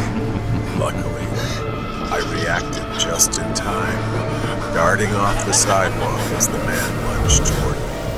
In a strange, inexplicable way, he slipped forward, his face slamming hard into the cold, icy pavement. The sound was horrifying. I stood there, frozen, trying to make sense of what had just happened. It was so bizarre. I watched in horror as blood began to pool around the man's face, staining the snow with a deep red. My mind raced as I tried to process what had just occurred. I crouched down, attempting to get a response from him, but there was none. I sat down on the curb, my hands trembling as I pulled out my phone and called for help. The snow continued to fall, turning this bus stop into a place of horror and dread for me. The flashing lights of the ambulance and police car pierced through the night. Paramedics rushed to the man's side, but it was clear that something was very wrong with him. As the paramedics searched the man's belongings, they found a photograph in his wallet, a picture of the man with a boy who looked eerily similar to me. The police explained that the man had been on prescription drugs after losing his son, and his mental state had deteriorated ever since. I realized, with disbelief, that the man may have mistaken me for his lost son. A few days later, I took my driving test. As I drove, I glanced down the road where the bus stop was in the distance, the events of that night still haunting me deeply. I couldn't shake the sorrow of the man's grief and the terrifying experience that had unfolded. The stalker in the Dunkin' Donuts parking lot. It was just an ordinary morning, my usual routine. A quick coffee stop at Dunkin' Donuts before heading to work. I don't go there every day, only when I feel like treating myself. Today, I decided to visit my usual spot. The store was busy, as expected, with the familiar noise of orders and chatter filling the space. I lined up, placed my order, and within minutes, I had my coffee in hand. As I stepped out of Dunkin', the sun was high, and the parking lot was crowded. People were rushing off to work, grabbing breakfast, nothing unusual, except for one thing. There was a man standing near my car. He wasn't doing anything, just standing there, near the passenger seat, wearing a black coat, with his head slightly tilted as if listening to something. I tried not to think too much about it. People do weird things sometimes, right? Maybe he was just waiting for someone. I pressed the unlock button on my remote, the faint beep cutting through the quiet, and I headed for the driver's seat. The plan was simple: get in, start the car, drive off, and forget about it. As soon as I got inside, an uneasy feeling ran down my spine.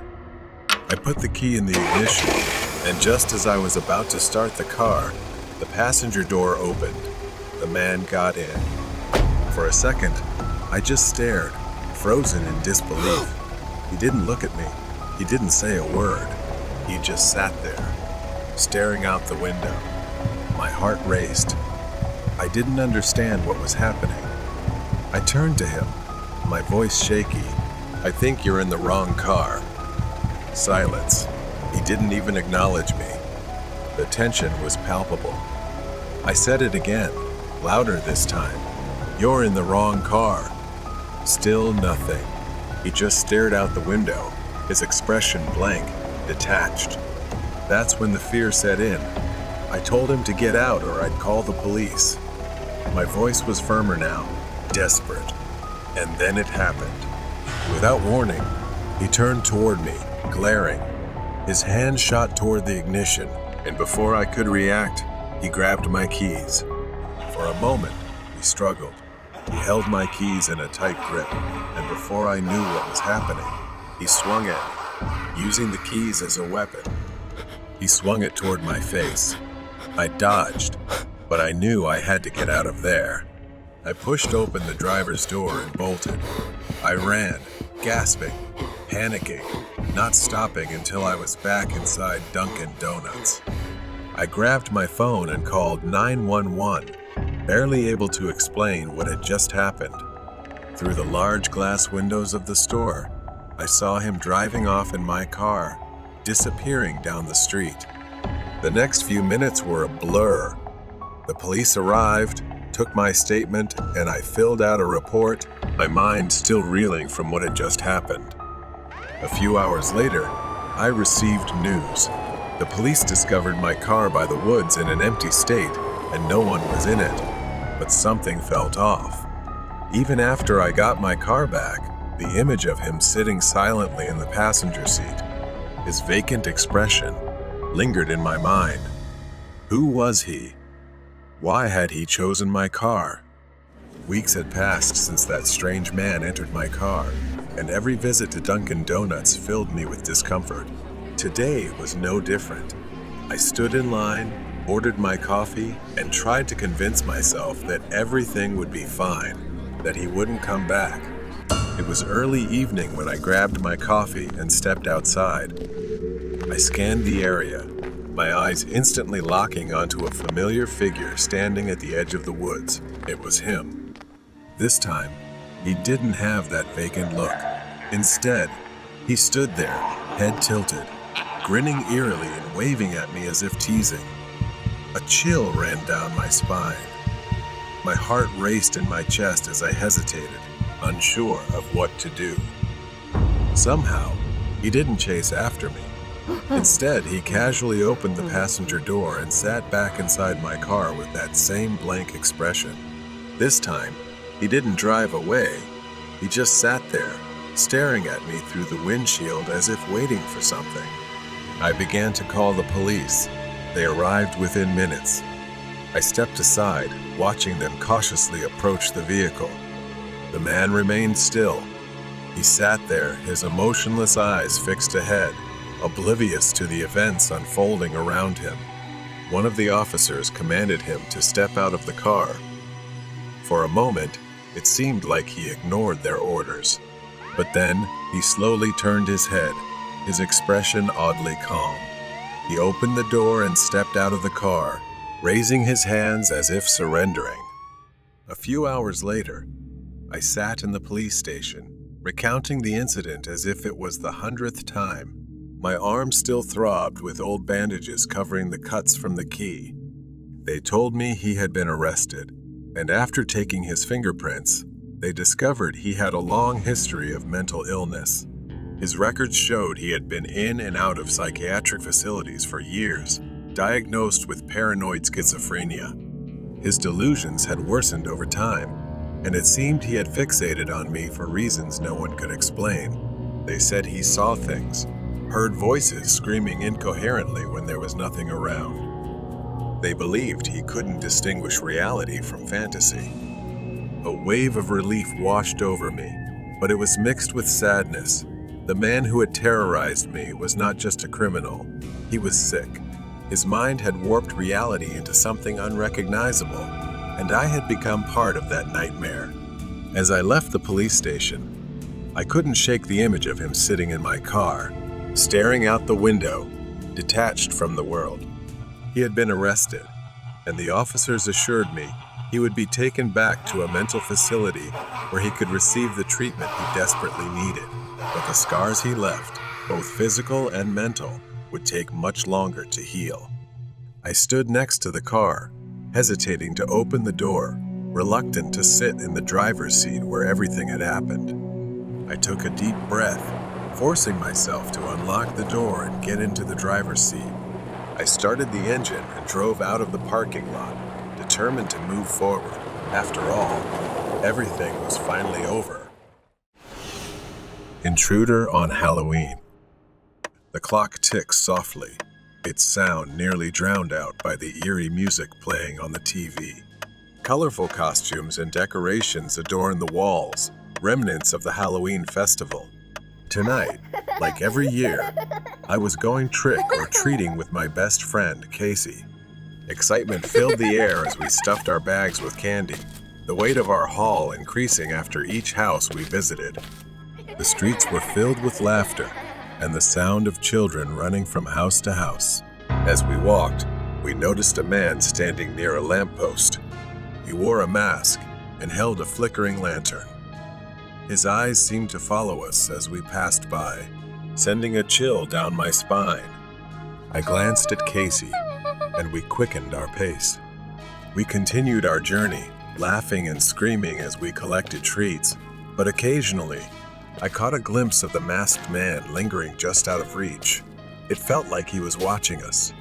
At one house, while we were busy stuffing our bags, I turned around and saw him standing on the street, intently watching us. I yelled at Casey to get away, that we needed to run fast from there.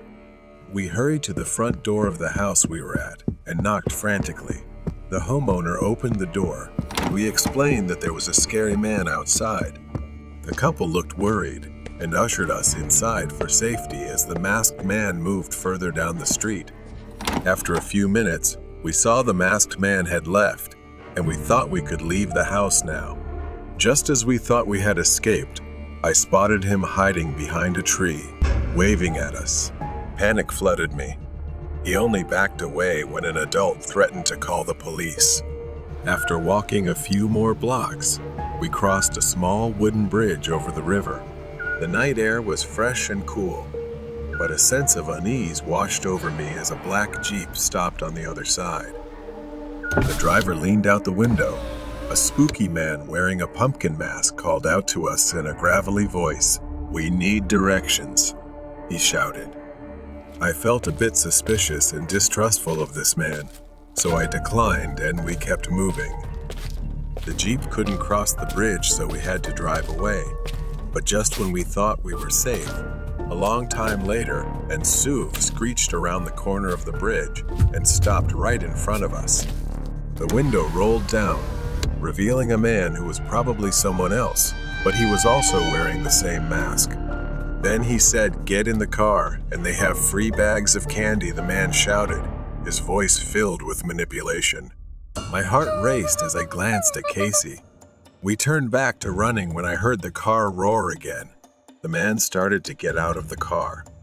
We just ran as fast as we could to the house because we were almost home. We finally arrived home. My mother left for work, so it was just the two of us at home. Tonight, Casey slept at my house to stay safe. Every second passed as I looked out the window uneasily at that man in the pumpkin mask. The memory of the Jeep, everything was still in my mind. Mine. The streets were pitch black, darkness stretching over the sidewalk. I held my phone, staring at the screen, hoping to distract myself from the rising anxiety within. Suddenly, my phone buzzed. A message from Casey. What if they come back? I glanced at her, but she was still peacefully asleep, unaware of the tension suffocating the room. I cautiously approached the window and peered through the curtains. My heart skipped a beat. The black Jeep was parked outside my house. I whispered urgently, shaking Casey awake. Casey's eyes flew open in fear. We both sat up, listening intently. The engine roared, and I could see a shadow moving inside the Jeep. My pulse quickened, and I knew we had to act and come up with a plan. I whispered, "If he comes in, we have to trap that man." We gathered supplies, a heavy chair, some rope from my dad's toolbox, and my phone, so I could call for help if needed. We figured we could block the door if he came in, trapping him inside. Casey nodded, and we hurriedly propped the chair against the door, tying it tightly with the rope. We were ready and positioned behind the chair, preparing for anything that might happen. Through the glass, I saw the masked man standing by the front door, his shadow ominously stretching. My heart raced as he knocked, the sound echoing like thunder in the silence of the night. Suddenly, I saw the man step back, turn around and walk towards the Jeep. I watched in horror as another figure stepped out of the car, both wearing masks and dark clothes.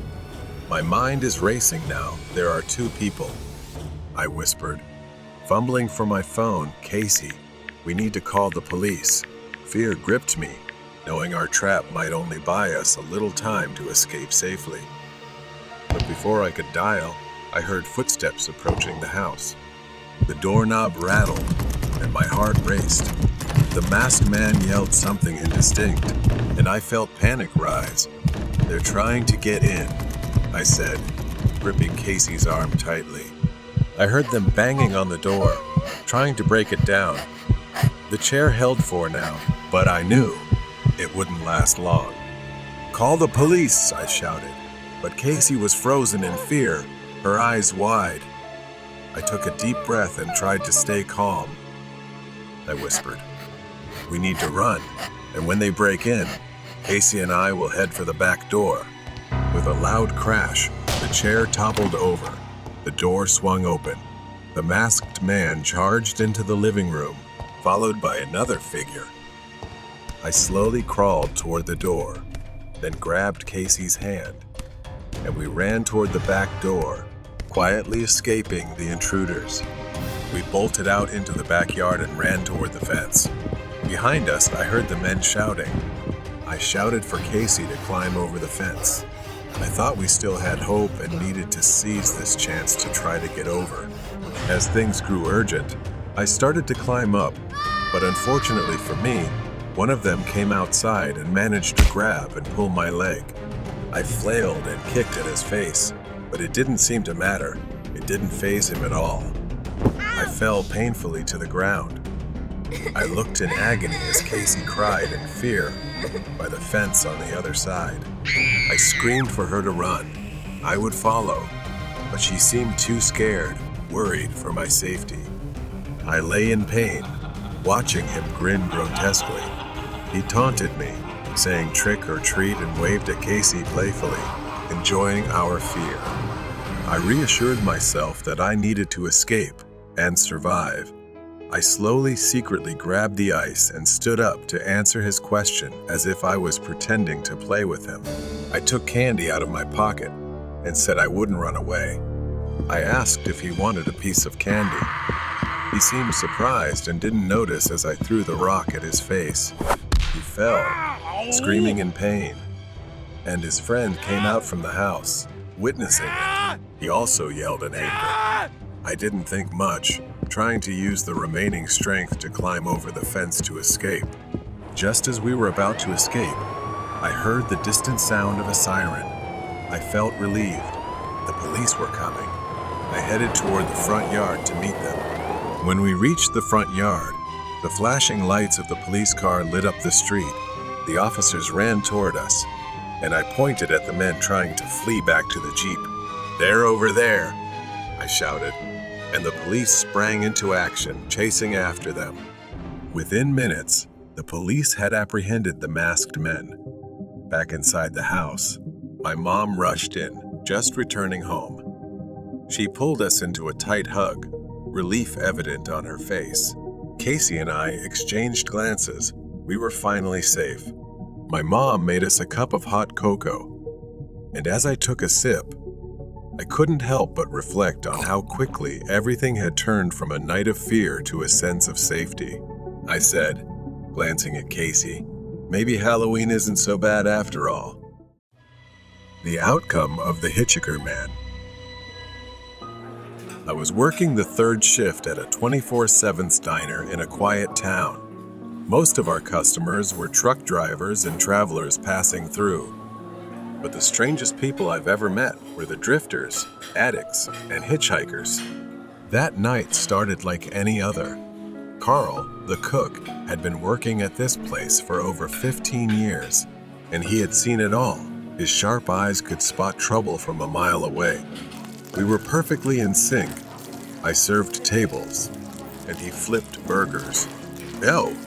With a new cast in the pipeline, and he flipped burgers.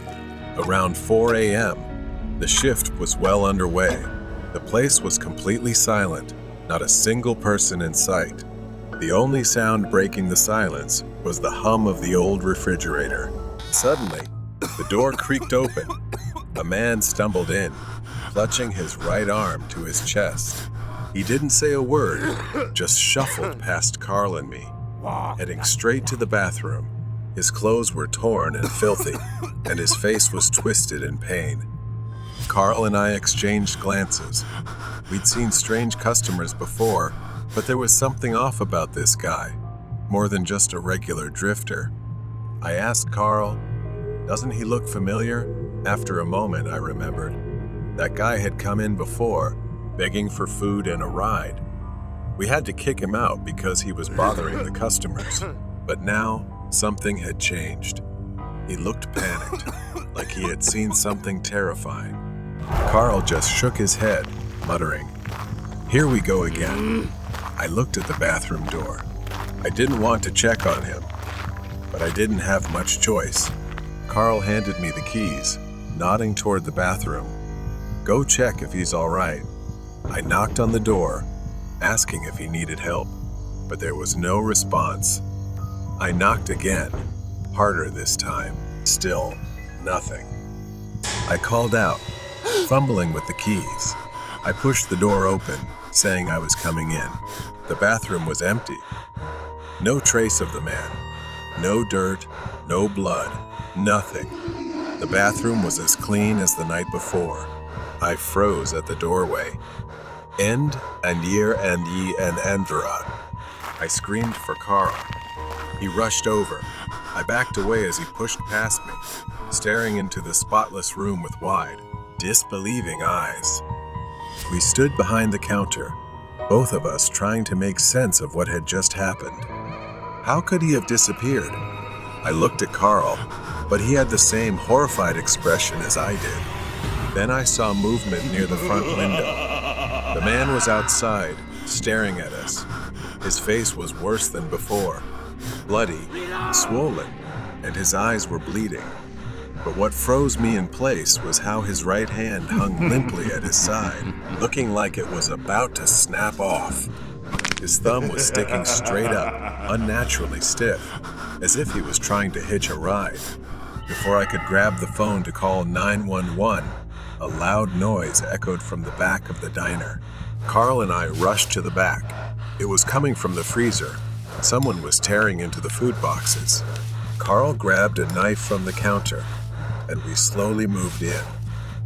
The man was inside, tearing open a box of frozen meatballs and pressing a pile of meat against his arm, like he was possessed. But his arm, it wasn't right. His hand was dangling, almost detached from his wrist. For a moment, everything went still. We locked eyes on him, witnessing something we couldn't believe. Then, at an unnatural speed, he bolted past us, kicked the kitchen door open, and ran outside. Carl and I stood there, too shocked to react. We had just witnessed the impossible. Carl hurried to the front, locked the diner doors, and turned off the lights, plunging the place into darkness. The only light now came from the neon sign outside, casting a dim red glow on the counter. I stood in the middle of the kitchen, my hands trembling. My mind raced, trying to piece together what had just happened. That man, if he was really injured, was moving with an unnatural speed and strength. And those eyes, it was like something else was controlling him. When I looked out the window, the parking lot was empty. There was no sign of the man. Carl stood with me, his face tense, his eyes scanning the darkness outside. I asked Carl what we should do now, and if we should call the police. Carl shook his head and said they wouldn't believe us, and there was no way to explain this. He reconsidered, slowly walking to the phone and picking up the receiver. But just as he dialed 911, the lights in the diner flickered. The hum of the refrigerator went silent, and for a moment, everything was still. Then, in the darkness, we heard a soft, slow tapping on the window. We bolted through the kitchen, with Carl leading the way. I glanced back just in time to see the glass shatter, and the man crawling through the window like a wild animal. Carl pushed open the back door, and we stumbled out into the alley behind the diner. Carl panted, glancing around. "We need to get to the car." We sprinted down the alley, the man's footsteps echoing behind us. He was faster than I expected, his heavy breathing growing louder as he closed in on us. I could hear his raspy voice muttering something, words I couldn't quite make out. Carl reached the car, fumbling with the keys, urging me to get in quickly as the doors unlocked. I yanked the door open and jumped inside just as Carl started the engine. The headlights flicked on, illuminating the man standing at the end of the alley. Now he was covered in blood, his smile wider as he slowly raised his thumb again, rigid and grotesque, like a hitchhiker's signal. Tires screeched as Carl slammed on the gas, and the truck sped out of the alley and onto the road. I glanced into the rearview mirror, my heart still racing. The man stood motionless at the edge of the diner, watching us disappear into the night. We didn't speak for the first few miles, both of us too stunned to process what had just happened. We drove in silence for the next hour, trying to put as much distance as possible between us and that place, but I couldn't shake the feeling that it wasn't over. I eventually called the police to report the incident. To my surprise, they told us to head toward a location near the diner. They confirmed that a man matching that description had been reported. A man had been killed in a hit and run accident near the ramp, not far from the diner. As I got closer, I saw it. It was the same man. His body lay by the roadside, his clothes covered in dirt. But the eeriest part was his right hand, still holding that thumb up, just like before. According to the report, the man had survived the initial accident earlier that night and had been able to walk. His desperate search for help led him to our diner before he collapsed on the road. But there was more to the story. It turned out that this man had been involved in a series of violent incidents years earlier, hitchhiking across states and attacking those who picked him up. The police pieced together his history, a fugitive, infamous for attacking victims and vanishing into the night. The accident had broken his body, but it didn't kill him immediately. He had stumbled into the diner, seeking refuge, only to return to the streets, where he was eventually found dead. The police said he had been trying to use his injury to manipulate others. We were lucky to have escaped him. As I stood in the parking lot, staring at the diner, everything started to make sense. The man wasn't a ghost. He was real. Maybe he had finally paid the price in the same way he had hurt others on the road. That was where his twisted journey had come to an end. The cruise ship in room 105. 2 years ago, after days of hard work, I treated myself to a vacation. I had booked my holiday on a cruise ship, and my room was in cabin 105. I was informed that my cabin had bunk beds, so I would have to share the cabin with someone else. It was a bit inconvenient, but I thought it wouldn't be a problem. When I arrived, his belongings were there, a suitcase and a few clothes scattered around, but I didn't see him anywhere. The first thing I noticed when I stepped into the cabin was a musty smell in the air. The room was cold, abnormally cold, and I couldn't shake the feeling that something was off. But I brushed it aside, thinking it was just the sea air coming in through the vents. That night, I fell asleep in the bottom bunk, exhausted from the day's activities. I expected my roommate to return at any moment, but as I drifted off, the cabin remained quiet. At some point after midnight, I was jolted awake by a gentle noise from above. The top bunk creaked as if someone was shifting, and I assumed my roommate had finally returned and gone to bed. But then, I heard the noise again, a metallic clink. My eyes flew open. It was too dark to see anything, but I could hear footsteps moving toward the cabin door. A moment later, suddenly the door creaked open slowly, and I heard footsteps running down the hallway. Confused, I sat up, rubbing my eyes. Had my roommate come in and left without saying a word? The door remained ajar, gently swaying as the ship rocked with the waves. I got out of bed, walked over, and closed the door, the cold draft from the hallway sending chills down my spine. I looked up at the top bunk, the curtain drawn. The figure I had heard was gone, but there was something unsettling about the way the curtain hung, almost as if someone or something was still there, hiding behind it. When I woke up the next morning, the ship was gently swaying on the waves, but the cabin was freezing. The window was wide open, and the musty smell was worse than ever. The curtain on the top bunk was still drawn, and my roommate was nowhere to be found. I hadn't heard a single sound or voice from him. I decided to talk to a staff member about the discomfort of the cabin. His name was Nicky. I began explaining the cold, the foul smell, and the strange occurrences from the night. He listened, but as soon as I mentioned cabin 105, his expression changed. He asked me with a pale face if I was in cabin 105. I answered, confused by his reaction, and asked what was wrong. He hesitated for a moment, glancing around as if afraid someone might be eavesdropping. Then, in a low voice, leaning in and whispering, "There's something wrong with that cabin. Every passenger who's ever stayed there has disappeared. They all fell overboard. No one knows why. We're not allowed to talk about it. They say it's cursed." Having said that, he quickly left, leaving me standing there, stunned in shock. That night, I returned to the cabin, trying to suppress my fear. The curtain on the top bunk was still drawn tight, and the air was colder than ever. I couldn't shake the feeling that I wasn't alone, even though I hadn't seen my roommate since I arrived. I decided to pull the curtain back to see for myself. My hands trembled as I reached for the curtain. I slowly pulled it back, hoping to find nothing. And indeed, there was nothing there, just an empty bed. The smell of the sea was now stronger, pungent and overwhelming. I could almost taste the salt on my tongue.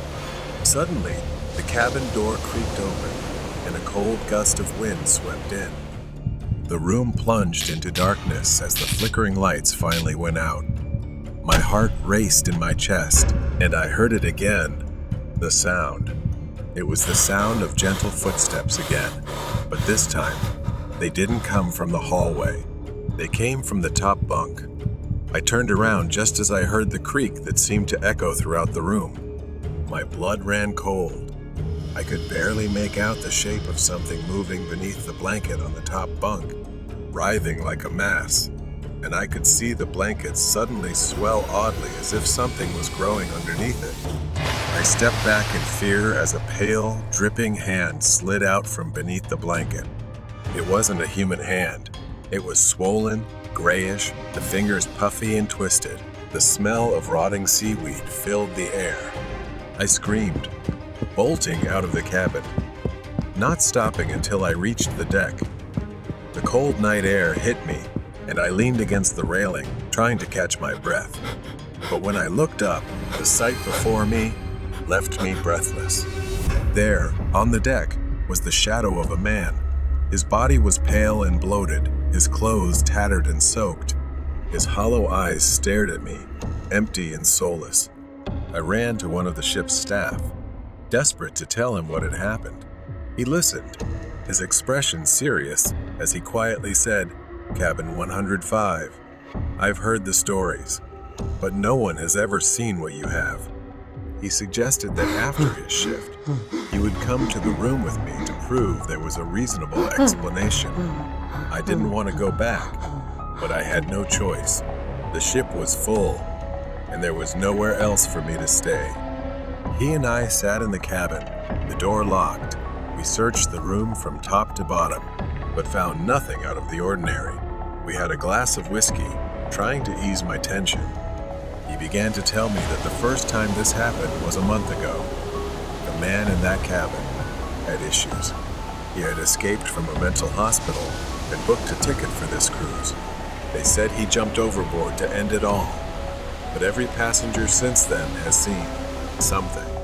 Just then, as Nicky spoke, the window latch began to slowly turn, as if someone were on the other side. His face paled as the window opened on its own. The smell of the sea flooded the room, and the lights flickered once more. Something moved on the top bunk. Nicky stood up, eyes wide in fear at something on the bed. I turned around, my heart pounding. There, on the top bunk, was the figure of a pale, bloated man, soaked in seawater. His lifeless eyes stared down at us as he reached out his hand. Nikki rushed toward the door, but it was too late. The figure leaped off the bed, its cold, wet hands wrapping around his throat. He screamed, trying to break free, but it was too strong. It tightened, choking the life out of him. I grabbed the cross around my neck and held it up. It let out a scream of terror and released him, turning its deadly white eyes towards me. With one last desperate push, I flung the door open, and the figure rushed through, disappearing into the dark hallway. The figure seemed to dissolve into the night, its body sinking into the dark waters below. We stood on the deck, gasping for breath, the horror of what just happened sinking in. By morning, after witnessing everything, they had sealed off cabin 105. No one was allowed inside anymore. The ship continued its journey, but the horror lingered. Cabin 105 was cursed, and whatever haunted it would never truly disappear. The troublemaker at Starbucks. Lai had just graduated from college and found a temporary job, which left her struggling to find a place to live. Lai rented a small apartment near a Starbucks, where she worked as a barista. Starbucks was a hangout spot for local musicians and artists, the kind of crowd who knew their coffee. It stayed open until midnight, sometimes even later on weekends. Lai worked the night shift, a shift most employees weren't fond of. The pay was decent, though not great, but the shifts were quiet. However, there was always something unsettling about the empty cafe late at night, especially toward closing time. She spent most of her time cleaning and making coffee to keep herself busy. Nick, a friend of Lai's, would sometimes drop by to keep her company. He knew everyone who worked there, but one summer night, everything changed. Nick wasn't there that evening. He didn't show up because he was attending a friend's wedding, leaving Lai to face the night shift alone. By midnight, she had made only $10 in tips, and the store was almost entirely empty, but she felt grateful that she didn't have to deal with any difficult customers. She went to the back room to fill the mop bucket and started cleaning the floor.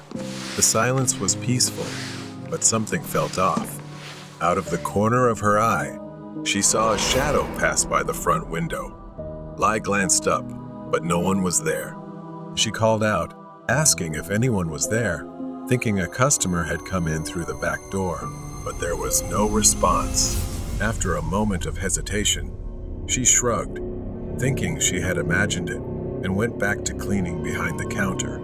Suddenly, she heard the bathroom door open. Lai's heart started pounding, and she felt uneasy. She hadn't seen anyone come in, and the store had been completely empty just minutes before. To her surprise, Nick walked out of the bathroom. A wave of relief washed over her, and she smiled, calling out, Nick, what are you doing here?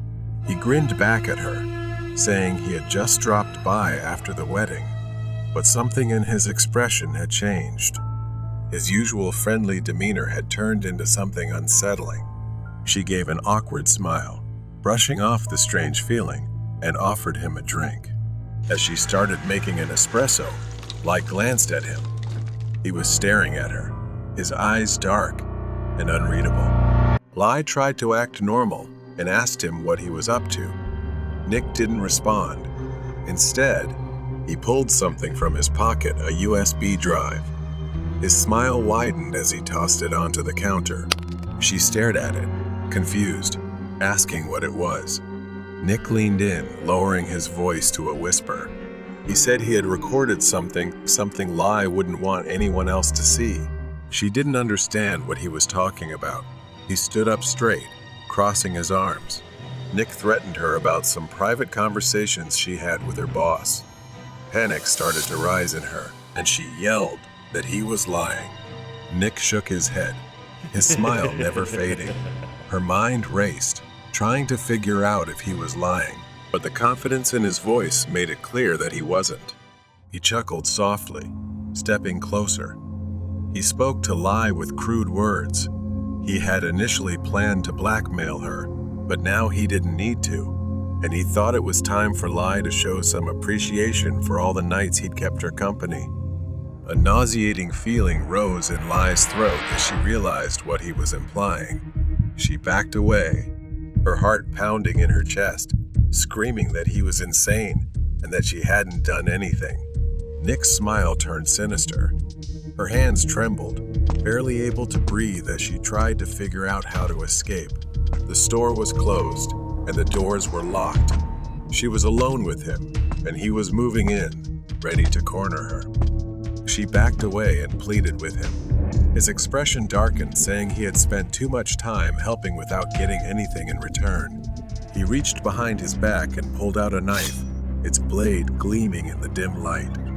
She glanced around the room, desperately searching for a way to escape. Her eyes landed on the espresso machine, and an idea formed in her mind. Lai tried to stall him and suggested making him a cup of coffee first. Nick raised an eyebrow but didn't object. She hurried behind the counter, her hands trembling as she poured an espresso. Her heart raced as she reached for the panini press.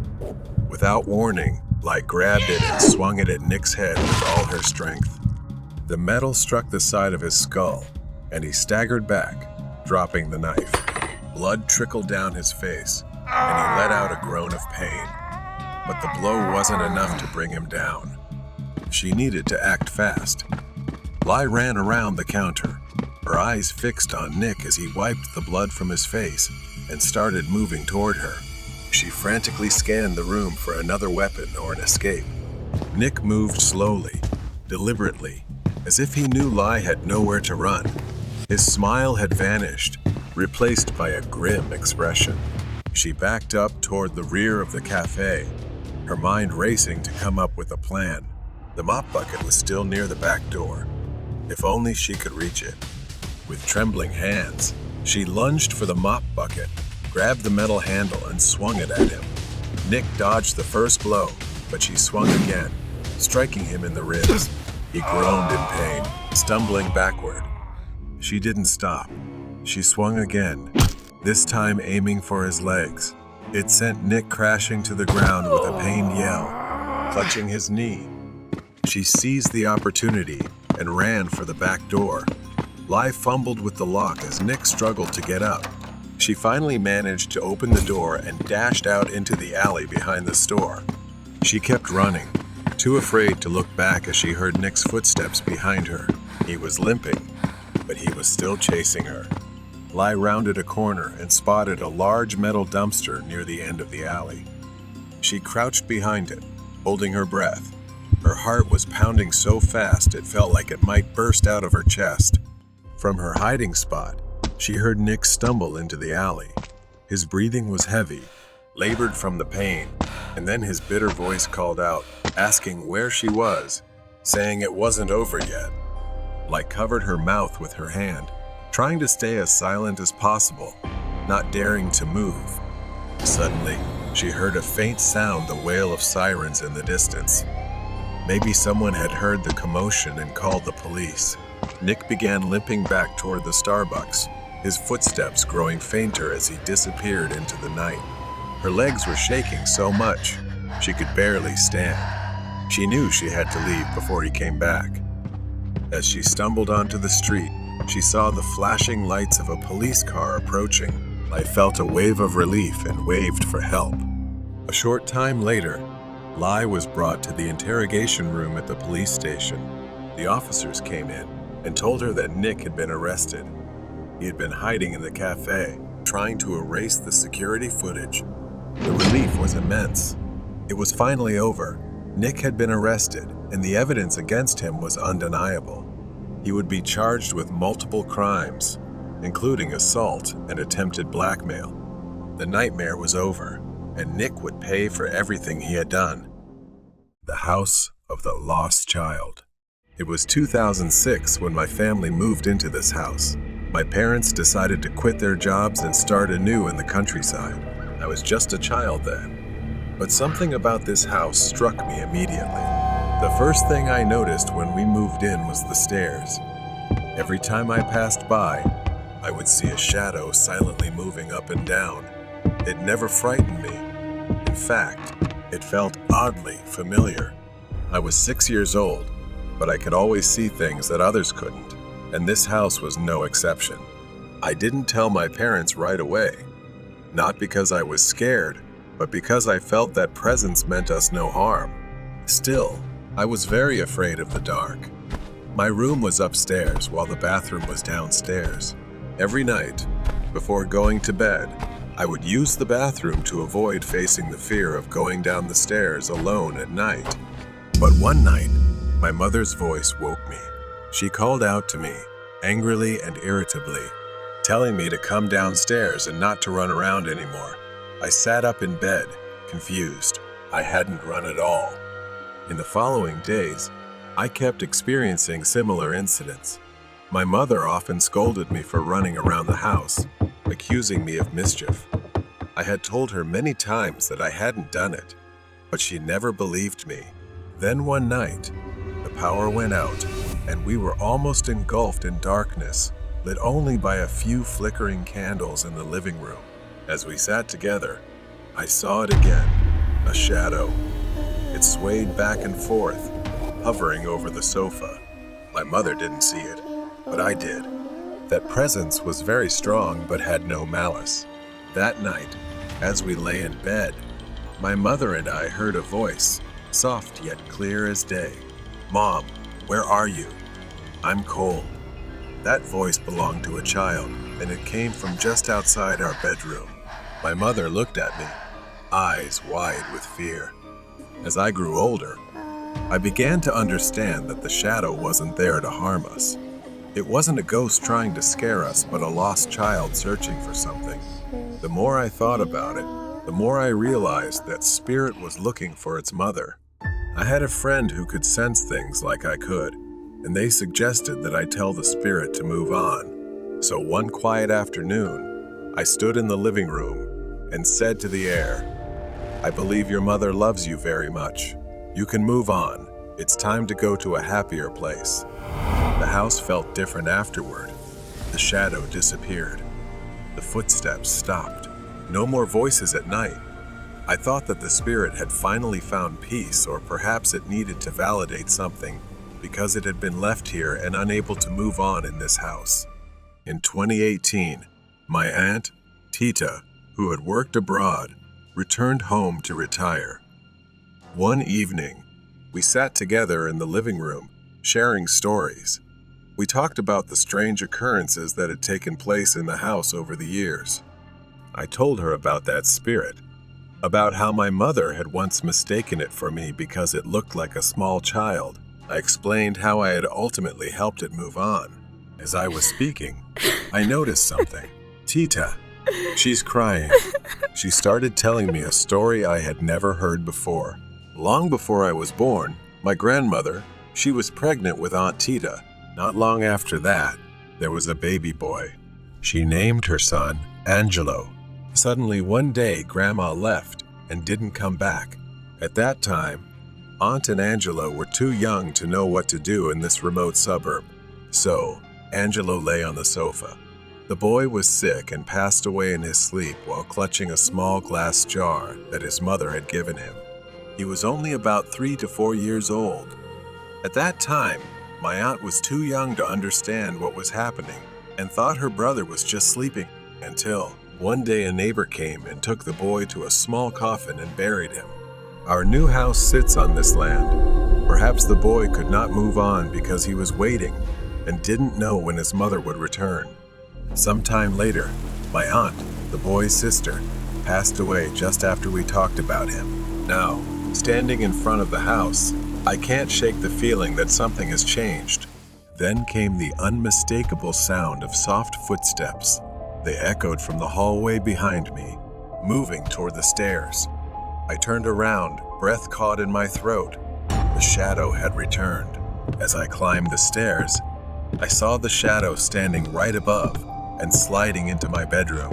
Upon reaching the room, I hesitated.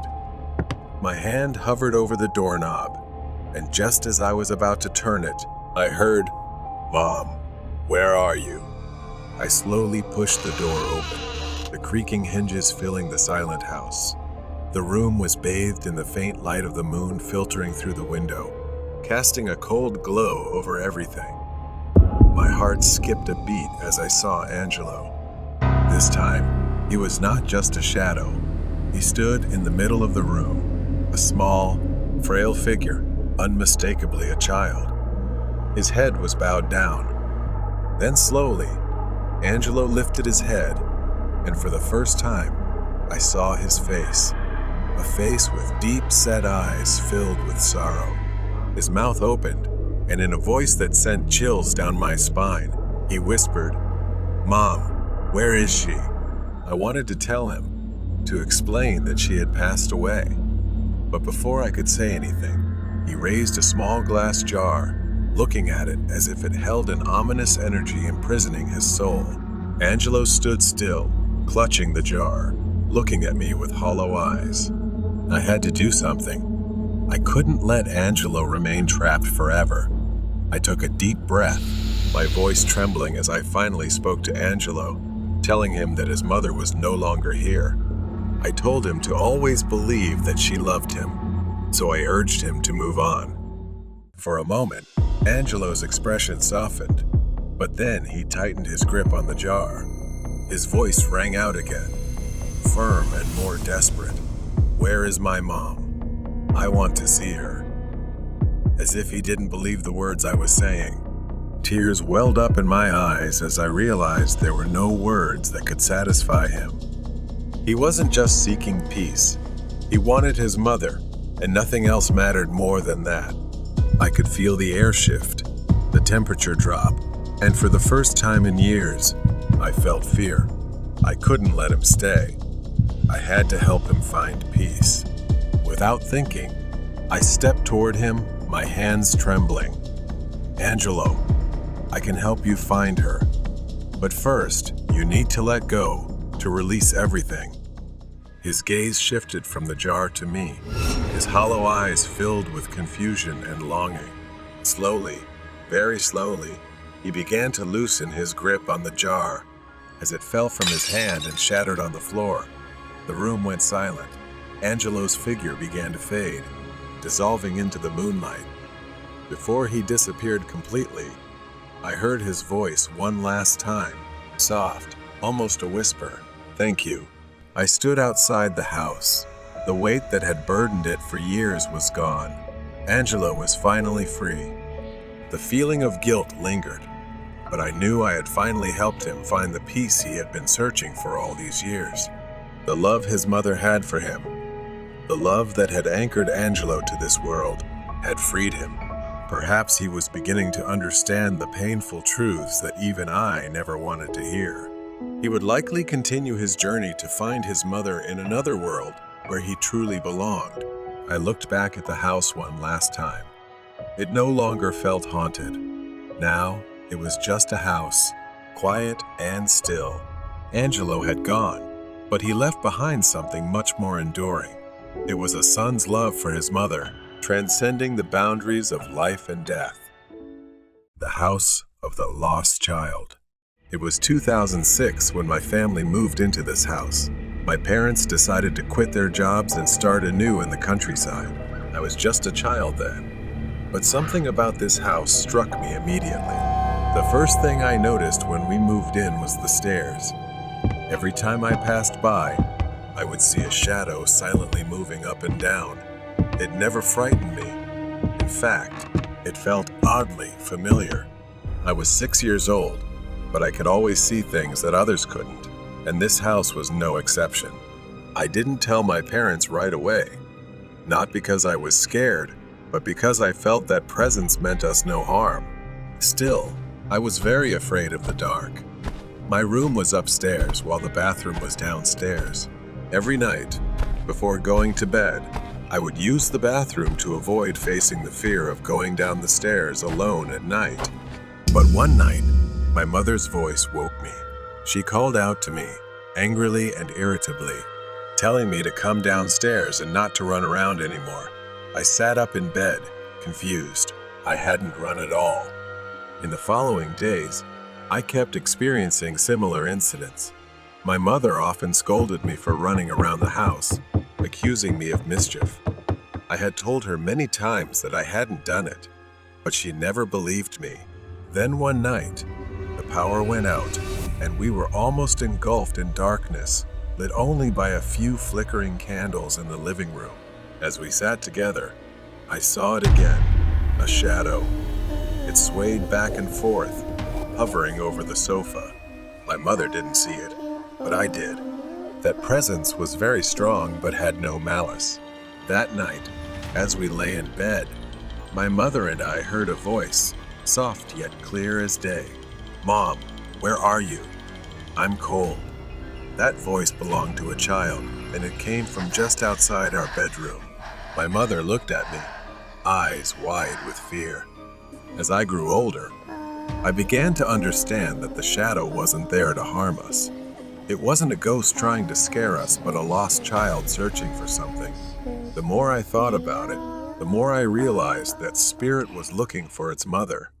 I had a friend who could sense things like I could, and they suggested that I tell the spirit to move on. So one quiet afternoon, I stood in the living room and said to the air, "I believe your mother loves you very much. You can move on. It's time to go to a happier place." The house felt different afterward. The shadow disappeared. The footsteps stopped. No more voices at night. I thought that the spirit had finally found peace, or perhaps it needed to validate something because it had been left here and unable to move on in this house. In 2018, my aunt, Tita, who had worked abroad, returned home to retire. One evening, we sat together in the living room, sharing stories. We talked about the strange occurrences that had taken place in the house over the years. I told her about that spirit, about how my mother had once mistaken it for me because it looked like a small child. I explained how I had ultimately helped it move on. As I was speaking, I noticed something. Tita, she's crying. She started telling me a story I had never heard before. Long before I was born, my grandmother, she was pregnant with Aunt Tita. Not long after that, there was a baby boy. She named her son Angelo. Suddenly one day, Grandma left and didn't come back. At that time, Aunt and Angelo were too young to know what to do in this remote suburb. So, Angelo lay on the sofa. The boy was sick and passed away in his sleep while clutching a small glass jar that his mother had given him. He was only about 3 to 4 years old. At that time, my aunt was too young to understand what was happening and thought her brother was just sleeping until one day a neighbor came and took the boy to a small coffin and buried him. Our new house sits on this land. Perhaps the boy could not move on because he was waiting and didn't know when his mother would return. Sometime later, my aunt, the boy's sister, passed away just after we talked about him. Now, standing in front of the house, I can't shake the feeling that something has changed. Then came the unmistakable sound of soft footsteps. They echoed from the hallway behind me, moving toward the stairs. I turned around, breath caught in my throat. The shadow had returned. As I climbed the stairs, I saw the shadow standing right above and sliding into my bedroom. Upon reaching the room, I hesitated. My hand hovered over the doorknob, and just as I was about to turn it, I heard, "Mom, where are you?" I slowly pushed the door open, the creaking hinges filling the silent house. The room was bathed in the faint light of the moon filtering through the window, casting a cold glow over everything. My heart skipped a beat as I saw Angelo. This time, he was not just a shadow. He stood in the middle of the room, a small, frail figure, unmistakably a child. His head was bowed down. Then slowly, Angelo lifted his head, and for the first time, I saw his face. A face with deep-set eyes filled with sorrow. His mouth opened, and in a voice that sent chills down my spine, he whispered, "Mom, where is she?" I wanted to tell him, to explain that she had passed away. But before I could say anything, he raised a small glass jar, looking at it as if it held an ominous energy imprisoning his soul. Angelo stood still, clutching the jar, looking at me with hollow eyes. I had to do something. I couldn't let Angelo remain trapped forever. I took a deep breath, my voice trembling as I finally spoke to Angelo, telling him that his mother was no longer here. I told him to always believe that she loved him, so I urged him to move on. For a moment, Angelo's expression softened, but then he tightened his grip on the jar. His voice rang out again, firm and more desperate. "Where is my mom? I want to see her." As if he didn't believe the words I was saying, tears welled up in my eyes as I realized there were no words that could satisfy him. He wasn't just seeking peace. He wanted his mother, and nothing else mattered more than that. I could feel the air shift, the temperature drop, and for the first time in years, I felt fear. I couldn't let him stay. I had to help him find peace. Without thinking, I stepped toward him, my hands trembling. "Angelo, I can help you find her. But first, you need to let go, to release everything." His gaze shifted from the jar to me, his hollow eyes filled with confusion and longing. Slowly, very slowly, he began to loosen his grip on the jar.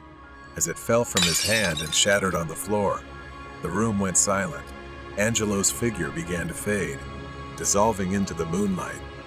Before he disappeared completely, I heard his voice one last time, soft, almost a whisper. "Thank you." I stood outside the house. The weight that had burdened it for years was gone. Angelo was finally free. The feeling of guilt lingered, but I knew I had finally helped him find the peace he had been searching for all these years. The love his mother had for him, the love that had anchored Angelo to this world, had freed him. Perhaps he was beginning to understand the painful truths that even I never wanted to hear. He would likely continue his journey to find his mother in another world where he truly belonged. I looked back at the house one last time. It no longer felt haunted. Now, it was just a house, quiet and still. Angelo had gone, but he left behind something much more enduring. It was a son's love for his mother, transcending the boundaries of life and death.